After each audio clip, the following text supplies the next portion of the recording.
ಏನಾಯ್ತು? ಏನಿಲ್ಲ ಗುರುಜಿ, ಸುಮ್ನೆ ಕಿರ್ಕು. ಎಣ್ಣೆ ಕುಡಿದ್ ಬಂದ್ರೆ ಕಿರ್ಕು ಮನೆಯಲ್ಲಿ, ಬೇರೆ ಏನಿಲ್ಲ. ಎಣ್ಣೆ ಕುಡಿದು ಬಂದು ಕಿರ್ಕು. ಹ ಎಷ್ಟು ವರ್ಷದಿಂದ? ಅವ್ರ ಮದ್ವೆ ಆಗಿತ್ತ ಇದೇನೆ, ಇವಾಗಿಂದಲ್ಲ. ಅಲ್ಲೇ ಹತ್ರದಲ್ಲಿ ಬಾರ್ ಇದೆಯಾ? ಐತೆ, ಅವು ಏನು ಎಲ್ಲೆಲ್ಲೂ ಇರ್ತವೆ. ಏನು ಒಂತ ಮುಚ್ಚಿರಿ ಅದೇನು ಇನ್ನೊಂತಾಗ ಹೋಯ್ತಾರಪ್ಪ. ಅದೇನೆ ಈ ಮದ್ವೆ ಅದೆಷ್ಟು ದೂರ. ಕಾಲದಿಂದಲೂ ಹಿಂಗೆ ಇದೆಯೇನವ? ಹೌದು ಗುರುಜಿ, ಅವ್ರಿಗೇನೋ ಇಷ್ಟ. ಮದ್ವೆ ಆದ್ಮೇಲೆ ಕುಡುಕರಾಗಿದ್ದ ಅಥವಾ ಕುಡುಕರನ್ನೇ ಮದ್ವೆ ಆಗಿದ್ದ? ಏನೋ ನಮ್ಗ ಅವಾಗ ಕುಡಿತಿದ್ರೆ ಏನೋ ಗೊತ್ತಿಲ್ಲ, ನಿಮ್ ಮದ್ವೆ ಆದ್ಮೇಲೆ ಕುಡಿಯಕ್ ಕಲ್ತ್ಕೊಂಡಿದ್ದು ಅಂತಾರೆ. ಅದ್ ನಿಜನೋ ಸುಳ್ಳು ಗೊತ್ತಿಲ್ಲ ನಿಮ್ಮನ್ ನಮ್ಗೆ. ಮದ್ವೆ ಆದ್ಮೇಲೆ ಕುಡಿಯೋದ್ ಕಲ್ತೆ ಅಂತಲ್ಲ? ಹೌದು, ಅವ್ರಿಗೆ ಇಷ್ಟ ಇರ್ಲಿಲ್ವಂತೆ ಮದ್ವೆ ಆಗಕ್ಕೆ. ಮದ್ವೆ ಇಷ್ಟ ಇರ್ಲಿಲ್ವಾ? ನೀವ್ ಇಷ್ಟ ಇರ್ಲಿಲ್ವಾ? ನಮ್ಮನ್ ಮದ್ವೆ ಆಗಕ್ಕೆ. ನಿಮ್ಮನ್ ಮದ್ವೆ ಯಾಕೆ ಇಷ್ಟ ಇರ್ಲಿಲ್ಲ? ಮತ್ತೆ ಯಾಕೆ ಒತ್ತಾಯ ಮಾಡಾದ್ರಿ? ನಾವ್ ಒತ್ತಾಯ ಮಾಡಿಲ್ಲ, ಅವ್ರ ಮನೆಯವರು ನಿಮ್ಮ ಬೇರೆ ಹುಡ್ಗಿನ ಅವ್ರ ಅಕ್ಕನ ಮಗಳನ್ನೇ ಮದ್ವೆ ಆಗ್ತೀನಿ ಅಂತ ಲವ್ ಮಾಡಿದ್ರು ಅವರು. ಅವ್ರು ಏನೋ ಅವ್ರ ಮನೆಯವ್ರ ಅಪ್ಪ ಅಮ್ಮ ಎಲ್ಲ ಹುಡ್ಗಿ ಮದ್ವೆ ಆದ್ರೆ ನಾವ್ ಮದ್ವೆಗ್ ಬರಲ್ಲ, ನಾವ್ ಹೇಳ್ದಂಗ್ ಕೇಳಂಗಿದ್ರೆ ಬರ್ತೀವಿ, ನೀನ್ ಇಷ್ಟ ಬಂದಂಗ್ ಮಾಡ್ಕೊಂಡ್ರೆ ನಾವ್ ಬರಲ್ಲ ಅಂದ್ರಂತೆ. ಯಾರು? ಅವ್ರ ಅಪ್ಪ ಅಮ್ಮ? ಅದಕ್ಕೆ ನಿಮ್ಮನ್ನ ಅವ್ರಪ್ಪ ಆಮೇಲೆ ಅವ್ರ ಅಣ್ಣ ಇದ್ದಾರೆ, ಅವ್ರ ಅಪ್ಪ ತುಂಬಾ ಏಜ್ ಆಗಿತ್ತು ಅವಾಗ್ಲೇ. ಅವ್ರ ಅಣ್ಣ ನೋಡಿ ಮದ್ವೆ ಮಾಡಿದ್ದು. ನಿಮ್ಮನ್ನ ನೋಡಿದ ಅವ್ರ ಅಣ್ಣ? ಅವ್ರ ಅಣ್ಣನೇ. ಅಂದ್ರೆ ನಮ್ ತಂದೆ ಅಲ್ಲೆಲ್ಲೋ ದಳ್ಳಾಳಿ ವ್ಯಾಪಾರಕ್ಕೆ ಹೋಗ್ಬೇಕಾದ್ರೆ ಫ್ರೆಂಡ್ಶಿಪ್ ಆಗಿ ಈ ತರ ಮದ್ವೆ ಮಾಡ್ಬೇಕು ನಮ್ ತಮ್ಮ ಒಬ್ರವ್ರೆ ಅಂತ ಹೇಳಿ ಯಾರು ನಮ್ಮ ಅಪ್ಪ ಅವರ ಫ್ರೆಂಡು ಮಾಡ್ಸಿರೋದು. ಆಯ್ತವ. ಮತ್ತೆ ಮಕ್ಳು? ಒಬ್ನೇ ಗುರುಜಿ. ಏನ್ ಮಾಡ್ತಾರೆ? ಸೆಕೆಂಡ್ PU ಓದ್ತಾವ್ನ ಇವಾಗ. ಅಂದ್ರೆ ಕುಡ್ದು ಬಂದು ಸುಮ್ಮನೆ ಮನೆ ಕಡಲ್ಲ ಅನ್ನೋದು ಸಮಸ್ಯೆನಾ ಅಥವಾ ಕೂಗಾಡ್ತಾರೆ? ಕೂಗಾಡೋದು, ಬೈಯೋದು, ಜಗಳ ಮಾಡೋದು, ನೆಮ್ಮದಿನೇ ಇರಲ್ಲ. ರಾತ್ರಿ ಯಾಕಾಗುತ್ತೆ ಅನ್ಸ್ಬಿಡುತ್ತೆ. ಮಗ ಏನು ಕೇಳಲ್ವಾ? ಏನ್ ಕೇಳ್ತಾರ, ಅವನು ಎದ್ರುಕೊಂತಾನೆ. ಅವ್ನ್ ಇನ್ನ 17-18 ವರ್ಷ. ಯಾರ್ ಕೇಳುದು ಅಷ್ಟೇ. ಅವರು ಮನೆಗೆಲ್ಲ ಜವಾಬ್ದಾರಿಯಿಂದ ತಂದು ಹಾಕೋದೆಲ್ಲ ಮಾಡ್ತಾರ? ಏನ್ ವ್ಯವಹಾರ ಎಲ್ಲ ಏನು ಇಲ್ಲ ಗುರುಜಿ, ಆದಷ್ಟು ದುಡ್ಡು ತಂದು ಕೊಡ್ತಾರೆ. ಅವ್ರಿಗೆ ಎಷ್ಟು ಬೇಕಷ್ಟು ಇಟ್ಕೊಂತಾರೆ. ಹೌದು, ಎಲ್ಲ ಮಾಡ್ತಾರೆ. ಅವ್ರಿಗೆ ಎಷ್ಟು ಬೇಕಷ್ಟು ಇಟ್ಕೊಂತಾರೆ. ನೀವು ಟೈಲರಿಂಗ್ ಅಲ್ಲಿ ದುಡ್ದಿದ್ದು ಕೇಳೋದಕ್ಕೆ ಇಸ್ಕೋತಾರ? ನಮ್ ದುಡ್ಡು ಕೇಳೋದಿಲ್ಲ. ನೀನ್ ಎಷ್ಟು ತರ್ತೀಯ, ಏನ್ ಮಾಡ್ತೀಯ, ಏನು ಕೇಳಲ್ಲ ಅವರು. ಅವ್ರಿಗೆ ಆಗಿದ್ದು ಕೊಟ್ಬಿಡ್ತಾರೆ, ಅವ್ರು ಕುಡ್ಕೊಂಡಿರ್ತಾರೆ ಅಷ್ಟೇ. ನೀವೇನ್ ಮಾಡ್ತಾ ಇದ್ದೀರಾ, ಏನ್ ತಂದಿದ್ದೀರಾ, ಏನ್ ಬಿಟ್ಟಿದ್ದೀರಾ, ಅದೆಲ್ಲ ಲೆಕ್ಕನೇ ಇಲ್ಲ ಅವ್ರಿಗೆ. ಎಷ್ಟು ವರ್ಷದಿಂದ ನೀವೇ ಮಾಡ್ತಾ ಇದ್ದೀರಿ ವ್ಯವಹಾರ? ಮದ್ವೆ ಆಗಿ 1-2 ವರ್ಷ ಅವರೇ ಮಾಡಿದ್ರು. ಅವಾಗ ಎಲ್ಲ ಮನೆ ತುಂಬಾ ಜನ ತುಂಬಿಸ್ಕೊಂಡು ನಾವು ಸಂಬಳ ತಗೊಂಡಾಗ ಕೈ ಕೊಡ್ಬೇಕಾಗಿತ್ತು. ಅವಾಗ ಅವ್ರ ಅಣ್ಣನ ಮಕ್ಳು ಅವರು ಇವ್ರು ಎಲ್ಲ 5-6 ಹುಡುಗರು ಮನೇಲಿ ತುಂಬಿಸ್ಕೊಂಡಿದ್ರು. ನಾನ್ ಆಮೇಲೆ ಸರಿ ಅನ್ಬಿಟ್ಟು, ಇಷ್ಟು ಜನ ಇದ್ರೆ ನಮ್ಗ ಆಗಲ್ಲ, ಅವು ಕೆಲ್ಸಕ್ಕೂ ಹೋಗ್ಬೇಕು, ಅತ್ತಾಗ ನಮ್ಮ ಅತ್ತೆ ವಯಸ್ಸಾಗಿರೋರವ್ರೆ, ಪಾಪು ಐತೆ, ಎಲ್ಲ ನಾವ್ ಅವ್ರನ್ನು ನೋಡ್ಕೊಂಡು ಇವ್ರನ್ನು ಹೆಂಗ್ ನೋಡ್ಕೊಂಡು ಎಲ್ಲ ಮಾಡಕೈತಿ. ಮತ್ತೆ ನಮ್ ಬಾವನ್ ಮಕ್ಳು ನಮ್ ಜೊತೆಗಿದ್ರು ಇಬ್ರು, ಅವ್ರ ಕೆಲ್ಸಕ್ಕೆ ಹೋಗೋ ಸಂಬಳ ಎಲ್ಲ ಇವರೇ ಇಸ್ಕೊಬಿಡೋರು. ಅವಾಗ ನಾಳೆ ನಮ್ಗೆ ಪ್ರಾಬ್ಲಮ್ ಆಗೇ ಆಗುತ್ತೆ ಅದು. ಅಂದ್ರೆ ಆ ಹುಡುಗರು ನಿಮ್ಗೆ ಅಣ್ಣೆ ಇಸ್ಕೊಂಡ್ಬಿಡಾರ? ಇಸ್ಕೊಬಿಡೋರು. ಅವ್ರು ಕೊಡ್ತಿದ್ದೆ ಹೇಳಿ? ಅವರು ಇವ್ರು ಹೇಳ್ದಂಗೆ ಕೇಳ್ತಿದ್ದು. ಸಂಬಳನು ಕೊಡ್ತಿದ್ರು? ನನ್ಗ ಭಯ, ಇವಾಗ ಚಿಕ್ಕ ಹುಡುಗರು ಕೊಡ್ತಾರೆ, ಮುಂದಕ್ಕೆ ಇದೇ ರೂಢಿ ಆದ್ರೆ ನಾಳೆ ಜಗಳ ಆಯ್ತವೆ ಅಂತ. ಹೌದು. ಆಮೇಲೆ ನಾನು ಹೇಳ್ದೆ ಒಂದ್ಸರಿ, ಕೇಳಿಲ್ಲ ಇವ್ರು. ಆಗಲ್ಲ, ಈ ತರ ಆದ್ರೆ ನಾನು ಇರಲ್ಲ ನಿಮ್ಮ ಹತ್ರ, ನಾನು ಬೇರೆ ಮಾಡ್ಕೊಂಡು ಹೋಗ್ತೀನಿ, ಈ ತರ ಮಾಡಿದ್ರೆ ನಾಳೆ ದಿವಸ ಅವ್ರ ಅಪ್ಪ ಅಮ್ಮ ಕೇಳ್ತಾರೆ, ನನ್ ಮಕ್ಳು ದುಡಿದ್ರು ಏನ್ ಮಾಯ್ತು ದುಡ್ಡು ಅಂತ, ಅವಾಗ ಏನ್ ಹೇಳ್ತೀರಾ? ನಮ್ಮಣ್ಣ ನಮ್ಮ ಅತ್ತಿಗೆ ಕೇಳಿ ನಾನ್ ಹೇಳ್ತೀನಿ, ನೀನ್ ಯಾರು ಕೇಳಕ್ಕೆ ಅನ್ನೋರು. ನಾವ್ ಹಂಗೆ ಸ್ವಲ್ಪ ದಿವಸ ಇದ್ದು ಮತ್ತೆ ಗಲಾಟೆ ಆಯ್ತು ಮನೆಯಲ್ಲಿ. ನಾನ್ ಇರಲ್ಲ ಅಂದ್ಮೇಲೆ ಇರಲ್ಲ ಅಂದೆ. ಸರಿ, ಆ ಹುಡುಗರು ಬರಲ್ಲ ನಾವು ನಿಮ್ ಜೊತೆ ಅಂದ್ರು. ಸರಿ ಆಯ್ತು, ಒಳ್ಳೇದಾಯ್ತು ಅಂದ್ಬಿಟ್ಟು ಅವ್ರು ಬೇರೆ ಮನೆ ಮಾಡ್ಕೊಂಡ್ರು, ನಾವೇ ಬೇರೆ ಮನೆ ಮಾಡ್ಕೊಂಡ. ಬಸ್ರಿ ಬಾಂಟಿ ಅಂದೆ ದುಡ್ಡಿವಿ ಗುರುಜಿ ಇವ್ರಿಗೆ. ಪ್ರೆಗ್ನೆಂಟ್ ಅಲ್ಲ, 9 ತಿಂಗಳು ಪ್ರೆಗ್ನೆಂಟ್ ಅಲ್ಲೂ ಹೋಗಿ ಕೆಲಸ ಮಾಡಿದೀವಿ. ಅಂತದ್ರಲ್ಲೂ ನೆಮ್ಮದಿ ಕೊಟ್ಟಿಲ್ಲ ಈ ಅಪ್ಪ. ಅವ್ರು ಬೇರೆ ಹೋದ್ಮೇಲೆ ವ್ಯವಹಾರ ನಾನ್ ತಗೊಂಡೆ. ಅವ್ರಿತ್ತು 2 ವರ್ಷ ಅವರೇ ಮಾಡಿದ್ರು, 1 ರೂಪಾಯಿ ಉಳಿಸಿಲ್ಲ. ಮನೇನು ಬಾಡಿಗೆ ಕಟ್ತಿಲ್ಲ, ಅದು ರಿಲೇಷನ್ ಮನೆ. ಅವರು ನೀವೇ ಇಟ್ಕೊಳ್ಳಿ ಅಂತ ಬಿಟ್ಟಿದ್ರು. ಸರಿ ನಾವ್ ಬೇರೆ ಮನೆ ಮಾಡ್ಕೊಂಡು ಹೋದ್ಮೇಲೆ ವ್ಯವಹಾರ ನಮ್ಮ ಅಮ್ಮ ಎಲ್ಲ ಹೇಳಿದ್ರು, ಅವಳ ಕೈಗೆ ನಿನ್ ಕೈಲಿ ಎಷ್ಟಾಗುತ್ತೋ ಅಷ್ಟು ಸಂಬಳ ತಂದು ಕೊಟ್ಬಿಡು, ಅವಳು ವ್ಯವಹಾರ ಮಾಡ್ಲಿ, ನೀವ್ ಮಾಡಿದ್ರೆ ಸರಿಯಾಗಲ್ಲ ಅಂತೆಲ್ಲ ಕೂರ್ಸಿ ಹೇಳಿದ್ಮೇಲೆ ಸರಿ ಅಂತ ಒಪ್ಕೊಂಡ್ರು. ಒಂದ್ 5,000 ಸಂಬಳ ಕೊಡ್ತಿದ್ರು ಅವಾಗ. ಇವಾಗ ಒಂದ್ 15,000 ಕೊಡ್ತಾ ಇದ್ರು. ಈಗಾಗಲೇ 6 ತಿಂಗಳಿಂದ ತಿರ್ಗಾ ನನ್ ಮಂಡಿ ನೋವು, ನನ್ ಕೆಲ್ಸಕ್ಕೆ ಹೋಗಲ್ಲ ಅಂತ ಹೋಗ್ತಾ ಇಲ್ಲ ಗುರುಜಿ. ಮನೇಲಿ ಅವರ ಮನೆಯಲ್ಲ ಇದ್ದಾರೆ. ಕುಡಿಯೋಕ್ ದುಡ್ಡು ಹೆಂಗ್ ಸಿಗುತ್ತೆ? ಕುಡಿಯೋದು ಅಂದ್ರೆ ಎಲ್ಲಾರು 1-2 ದಿವಸ ಕೆಲಸ ಮಾಡೋದು, ಕುಡಿಯಕ್ಕೆ ಎಷ್ಟು ಬೇಕೋ ಅಷ್ಟು ಮಾಡ್ಕೊಳ್ಳೋದು ಅಷ್ಟೇ. ನಾವೇನಾರ ಒತ್ತಾಯ ಮಾಡಿ ಕೇಳಿದ್ರೆ ಕೆಲ್ಸಕ್ಕೆ ಹೋಗಲ್ಲ. ಸರಿ ಆಯ್ತಲ್ಲ. ಬರೀ ಇದೆ ಜಗಳ. ಹಂಗಿದ್ರು ಬಂದು ಎಲ್ಲ ಮಾಡಿ ಮಗನ್ ಕಟ್ಕೊಂಡು ಓದಿಸ್ಕೊಂಡು ಸೈಟ್ ತಗೊಂಡು ಮನೆ ಕಟ್ಟಿ ಎಲ್ಲ ಮಾಡ್ಕೊಂಡ್ ಬಂದೆ. ಇಲ್ಲೇ ತಗೊಂಡೋಗ್ರು ಅಲ್ಲ ಐ ಮೀನ್ ಯಾರು ದುಡಿ ಮೇಲೆ ತಗೊಂಡ್ರಿ? ನಾವು ಮನೆಯಲ್ಲಿ ಬ್ಲೌಸ್ ಡ್ರೆಸ್ ಹೊಲಿತೀವಿ, ಫ್ಯಾಕ್ಟ್ರಿ ಪೀಸ್ ವರ್ಕ್ ಮಾಡ್ತೀವಿ. ಓಕೆ, ಅಂದ್ರೆ ಅಷ್ಟು ಗಂಡನ ದುಡಿಮೇನು ಇತ್ತ ಅಥವಾ? ಅವಾಗ ಒಂದ್ 5,000 ಕೊಡೋರು ಅವಾಗ ಅವರು. ಅದು ಒಂದ್ 5,000 ಕೊಟ್ರೆ 100 ಮಾತಾಡೋರು ಅದಕ್ಕೆ ತಿಂಗಳು ಪೂರ್ತಿ. ನಾನ್ ಕೊಟ್ಟಿದ್ದೀನಿ ಅಂತ ಬಿಡ್ತಿರ್ಲಿಲ್ಲ. ತಿತ್ಕೊಳವು ಒಂದ್ 5,000 ಕೊಟ್ರೆ ಎಷ್ಟ್ ಪರವಾಗಿಲ್ಲ ಅನ್ಕೊಂಡು ಬಿಟ್ಬಿಟ್ರೆ ಫುಲ್ ಕುಡ್ಕಂತಾರೆ. ಅಷ್ಟಾದ್ರೂ ಈಸ್ಕೊಂಡ್ಬಿಡೋಣ ಅಂತ. ಅವ್ರು ಕೊಟ್ಟಿದ್ದಷ್ಟಾದ್ರೂ ಈಸ್ಕೊಂಡ್ ಜೀವನ ಮಾಡೋಣ. ಮನೆ ಎಲ್ಲ ಕಟ್ಟಿದ್ರ? ಕಟ್ಟದ ಗುರುಜಿ, ಮನೆ ಕಟ್ಟದ್ದು ಎಲ್ಲ ಆಯ್ತು. ಸ್ವಂತ ಮನೆ ಇದೆ ಈಗ? ಇದೆ. ಇವಾಗ ನೆಮ್ಮದಿ ಇಲ್ಲ. ನೀ ಕೆಲ್ಸಕ್ಕೆ ಹೋಗ್ಬೇಡ, ಮನೆಯಲ್ಲೇ ಇರು, ನಾವ್ ತಂದಾಕ್ತಿವಿ, ಚೆನ್ನಾಗಿರು. ಅವ್ರ ಹೇಳಿದ ಮಾತೆ ಕೇಳಲ್ಲ. ಫ್ರೆಂಡ್ಸ್ ಇದಾರ? ಫ್ರೆಂಡ್ಸ್ ಇಲ್ಲ. ಇಲ್ಲಿ ಅಕ್ಕಪಕ್ಕದಲ್ಲಿ 1-2 ಇದಾರೆ. ಇಲ್ಲಿ ಬಂದ್ಮೇಲೆ ಫಸ್ಟ್ ನಾವ್ ಬಾಡಿಗೆ ಮನೆಗಿದ್ದಾಗ 1-2 ವರ್ಷ ಕುಡಿಯೋದೇ ಬಿಟ್ಬಿಟ್ಟು ಚೆನ್ನಾಗ್ ಆಗ್ಬಿಟ್ಟಿದ್ರು ಅವ್ರು. ಇಲ್ಲಾಂದ್ರೆ ಮನೆ ಕಟ್ಟಕ್ ಆಯ್ತಿಲ್ಲ. ಆ ತರ ಕುಡ್ದಿದ್ರೆ ಕೊಟ್ಟಿದ್ ದುಡ್ಡೆಲ್ಲ ಕುಡ್ಕೊಬಿಡ್ತಿದ್ರೇನೋ. 2 ವರ್ಷ ಬಿಟ್ಟ ಮೇಲೆ ನಾವ್ ಮನೆ ಕಟ್ಟಕ್ ಹಿಡಿದ್ಮೇಲೆ ಹೆಂಗೋ ಪರವಾಗಿಲ್ಲ ಅನ್ಕೊಂಡೆ. ಮತ್ ಈ ಮನೆ ಹತ್ರ ಬಂದ್ಮೇಲೆ ಅಕ್ಕಪಕ್ಕದಲ್ಲಿ ಇರೋರು ಸ್ವಲ್ಪ ಸರಿ ಇಲ್ಲ. ನಾವ್ ಕರೆಕ್ಟ್ ಆಗಿದ್ರೆ ಅವ್ರೇನ್ ಮಾಡ್ತಾರೆ ಗುರುಜಿ? ಹೊಸ ಮನೆ ಹಳೆ ಚಟ. ಮತ್ತೆ ಬರೀ ಬೈಯೋದು, ಕೆಟ್ಟ ಮಾತಲ್ಲಿ ನಮ್ಮ ಅಮ್ಮರ್ನೇ ಬೈಯೋದು, ನನ್ನ ಬೈಯೋದು, ಬರೀ ಕೆಟ್ಟ ಮಾತೆ ಬರೋದೇ. ಅಪ್ಪನ್ ಕುಡಿದಿದ್ರೆ ದೇವ್ರಂತ ಮನುಷ್ಯ ಅವರು. ಕುಡಿದು ಬಿಟ್ರೆ ಮನುಷ್ಯನೇ ಆಗಿರಲ್ಲ.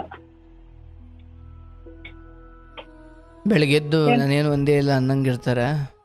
ಬೆಳಿಗ್ಗೆ ನಾವ್ ಎಷ್ಟು ಬೈದ್ರು ಸುಮ್ನೆ ತಲೆ ಬಗ್ಸ್ಕೊಂಡ್ ಹೋಗ್ತಾರೆ, ಮಾತೇ ಆಡಲ್ಲ. ರಾತ್ರಿ ಹೊತ್ತಂತೂ ಊಟ ಮಾಡಕ್ಕೂ ನೆಮ್ಮದಿ ಕೊಡಲ್ಲ. ಬೆಳಿಗ್ಗೆ ರಾತ್ರಿ ಅವ್ರು ಬೈತಾರೆ, ಬೆಳಿಗ್ಗೆ ನೀವು ಬೈತೀರಾ? ರಾತ್ರಿ ಕೂತ್ಕೊಂಡ್ರು ತಪ್ಪು, ನಿಂತಿದ್ರು ತಪ್ಪು, ಮಲ್ಗಿದ್ರು ತಪ್ಪು. ಅವಾಗ ಬೆಳಿಗ್ಗೆ ನೀವ್ ಅದನ್ನೆಲ್ಲ ವಾಪಸ್ ಅಂದಾಗ ಸುಮ್ನಿರ್ತಾರೆ. ಅವಾಗ ಏನು ಮಾತಾಡಲ್ಲ. ರಾತ್ರಿ ನೀವು ಸುಮ್ನಿರ್ಬೇಕು, ಬೆಳಿಗ್ಗೆ ಅವ್ರು ಸುಮ್ನಿರ್ಬೇಕು. ನಮ್ ಕೆಲ್ಸ ಮಾಡಿ ಸಾಕಾಗಿರುತ್ತೆ, ನೆಮ್ಮದಿನೇ ಇರಲ್ಲ ಮನೆಯಲ್ಲಿ ಪಾಪ. ಬಟ್ ನಾನು ಮಗನ ಬಗ್ಗೆ ಯೋಚನೆ ಮಾಡ್ತಾ ಇದ್ದೀನಿ. ಆತ ಇದನ್ನೆಲ್ಲ ಆತ ಹೆಂಗೆ ಇದನ್ನ ಮಾಡ್ತಾನೋ ಅಂತ. ಅವನ್ ಏನು ಮಾತಾಡಲ್ಲ, ಸುಮ್ನೆ ಇರಪ್ಪ. ಹೌದು, ಒಳಗಡೆ ಏನೇನ್ ನಡೀತಿದೆ ನಿಂಗೆ ಗೊತ್ತಿರುತ್ತನಮ್ಮ. ಹೌದು, ಅವ್ನ್ ತುಂಬಾ ಕೊರಗ್ತಾನೆ ಗುರುಜಿ, ತುಂಬಾ. ಎಲ್ಲ ಮಿತಿ ಮೀರಿದ್ರೆ ಎಲ್ಲ ಕಳ್ಕೊಂಡ್ಬಿಡ್ತೀರ ಒಟ್ಟಿಗೆನೆ. ಹೌದು. ಅದೇನೆ ಮೊನ್ನೆ ನಮ್ಮಮ್ಮರ ಮನೆ ಊರಲ್ಲಿ ಹಬ್ಬ ಮಾಡಿದ್ರು. ನಾನು 1 ತಿಂಗಳಿಂದ ನಾನು ಹೇಳ್ತೀನಿ, ನಮ್ಮೂರ್ಗ್ ಬರ್ಬೇಡ, ನಿಮ್ಮೂರ್ಗ್ ಅವ್ರೂರಲ್ಲಿ ಹಬ್ಬ ಮಾಡ್ತಾರೆ ಗುರುಜಿ, ನಮ್ನು ಕರ್ಕೊಂಡ್ ಹೋಗಲ್ಲ, ಅವ್ರು ಹೋಗಲ್ಲ. ಅವ್ರು ಹೋಗ್ಲಿ, ನಮ್ ಹೋಗ್ದಾರ ಸುತ್ತ ನೀವೇ ಹೋಗಿ, ನಿಮ್ ಅಣ್ಣ ತಮ್ದಿರೆಲ್ಲ ಅವರೆಲ್ಲ ಹೋಗಿ ಹಬ್ಬ ಮಾಡ್ಕೊಂಡ್ ಹಚ್ಕಟ್ಟು ಊಟ ಮಾಡ್ಕೊಂಡ್ ಬರ್ರಿ ಅಂದ್ರೆ ಹೋಗಲ್ಲ ಅವ್ರು. ನಿಮ್ಮೂರಿಗೆ ಬರ್ತಾರೆ? ನಮ್ಮೂರಿಗೆ ನಾನು 1 ತಿಂಗಳಿಂದ ಹೇಳಿದೀನಿ, ನೀವ್ ಬರ್ಬೇಡಿ, ನಾನು ಹೋಗ್ಬಿಟ್ಟು ಬರ್ತೀನಿ ಅಂತ. 3 ದಿವಸಕ್ಕೆ ಮುಂಚೆನೆ ಗಾಡಿ ತಗೊಂಡ್ ರೆಡಿ ಮಾಡ್ಕೊಂಡ್ ನಿಂತ್ಬಿಟ್ಟವ್ರಿ. ಯಾಕೆ ಬರ್ಬೇಡಿ ಅಂತೀರ ಅವ್ರನ್ನ? ಎಲ್ಲಿ ಫಂಕ್ಷನ್ಗೆ ಹೋದ್ರು ಜಗಳ ಗಲಾಟಿ, ಅವ್ರ ಕಡೆ ಫಂಕ್ಷನ್ಗೆ ಹೋದ್ರು ಜಗಳ ಗಲಾಟಿ, ಯಾರಿಗೂ ನೆಮ್ಮದಿ ಇರಲ್ಲ ಅಲ್ಲಿ. ಏನಕ್ಕೆ ಜಗಳ ಆಡ್ತಾರೆ? ಅವ್ರನ್ನೇ ಏನಕ್ಕೆ ಕುಡಿಯೋದು, ಬೈಯೋದು ಬರೀ. ಅಂದ್ರೆ ಅವ್ರ ಕಡೆ ಅವ್ರ ಕಡೆ ಫಂಕ್ಷನ್ ಅವ್ರ ಅಕ್ಕನ ಮಗನ್ ಮದ್ವೆ ಮಾಡಿದ್ರು, ಅವಾಗ ಚೌಟ್ರಿಲು ಫುಲ್ಲು ಜಗಳ. ಇವ್ನ್ ಯಾಕಾರು ಬರ್ತಾನೆ ಅನ್ಕೊಬಿಡ್ತಾರ ಅವ್ರು. ಮೊದ್ಲು ಕರ್ಕೊಂಡ್ ಹೋಗ್ಬಿಡಮ್ಮ ಅಂತಾಗೆ ಅಂತಾರೆ. ಚಟಗಾರರಿಗೆ ಕುಡುಕರಿಗೆ ಎಲ್ಲ ಹೋದ್ರು ಬೆಲೆ ಇಲ್ಲ, ಅದು ಲೋಕಕ್ಕೆ ಸತ್ಯ. ಅದ್ರ ಜೊತೆ ನೀವು ಹೋಗಿರೋ ಹಿಂದ್ಗಡೆ ಹೋಗಿರೋ ನಿಮ್ಗೂ ಸೇರಿ. ಅಯ್ಯೋ ನಾವು ಎಲ್ಲಿ ಇವ್ರ ಜೊತೆ ಎಲ್ಲೂ ಹೋಗ್ಲೇಬಾರ್ದು ಅನ್ಸ್ಬಿಡ್ತದೆ. ಬರ್ಬೇಡ ಗಣಪ ನಮ್ದವ್ರ ಊರಿಗೆ ನಾನು ಹೆಂಗೋ ಹೋಗಿ ಬರ್ತೀನಿ ಅಂತ ಹೇಳ್ಬಿಟ್ಟು ಹೋಗಿರ್ತೀರ ಮತ್ತೆ ಬರ್ತಾರೆ. ನಾವ್ ಊರಿಗೆ ನಾವು ಹೋಗಲ್ಲ ಅಂದ್ರೂ ಗಾಡಿಲಿ ನಮ್ ದೇವಸ್ಥಾನಕ್ ಹೋಗ್ಬಿಟ್ಟು ಪೂಜೆ ಮಾಡ್ಕೊ ಬಂದ್ಬಿಡನ್ ಬಾ ಅಂತ ಕರ್ಕೊಂಡ್ ಹೋಗ್ಬಿಟ್ರು. ಕರ್ಕೊಂಡೋಗಿ ಮೊನ್ನೆ ಊರಲ್ಲಿ ನಮ್ಮ ಅಮ್ಮರ ಮನೆ ಹಬ್ಬ ಮಾಡ್ತಾ ಇದ್ದಾರೆ.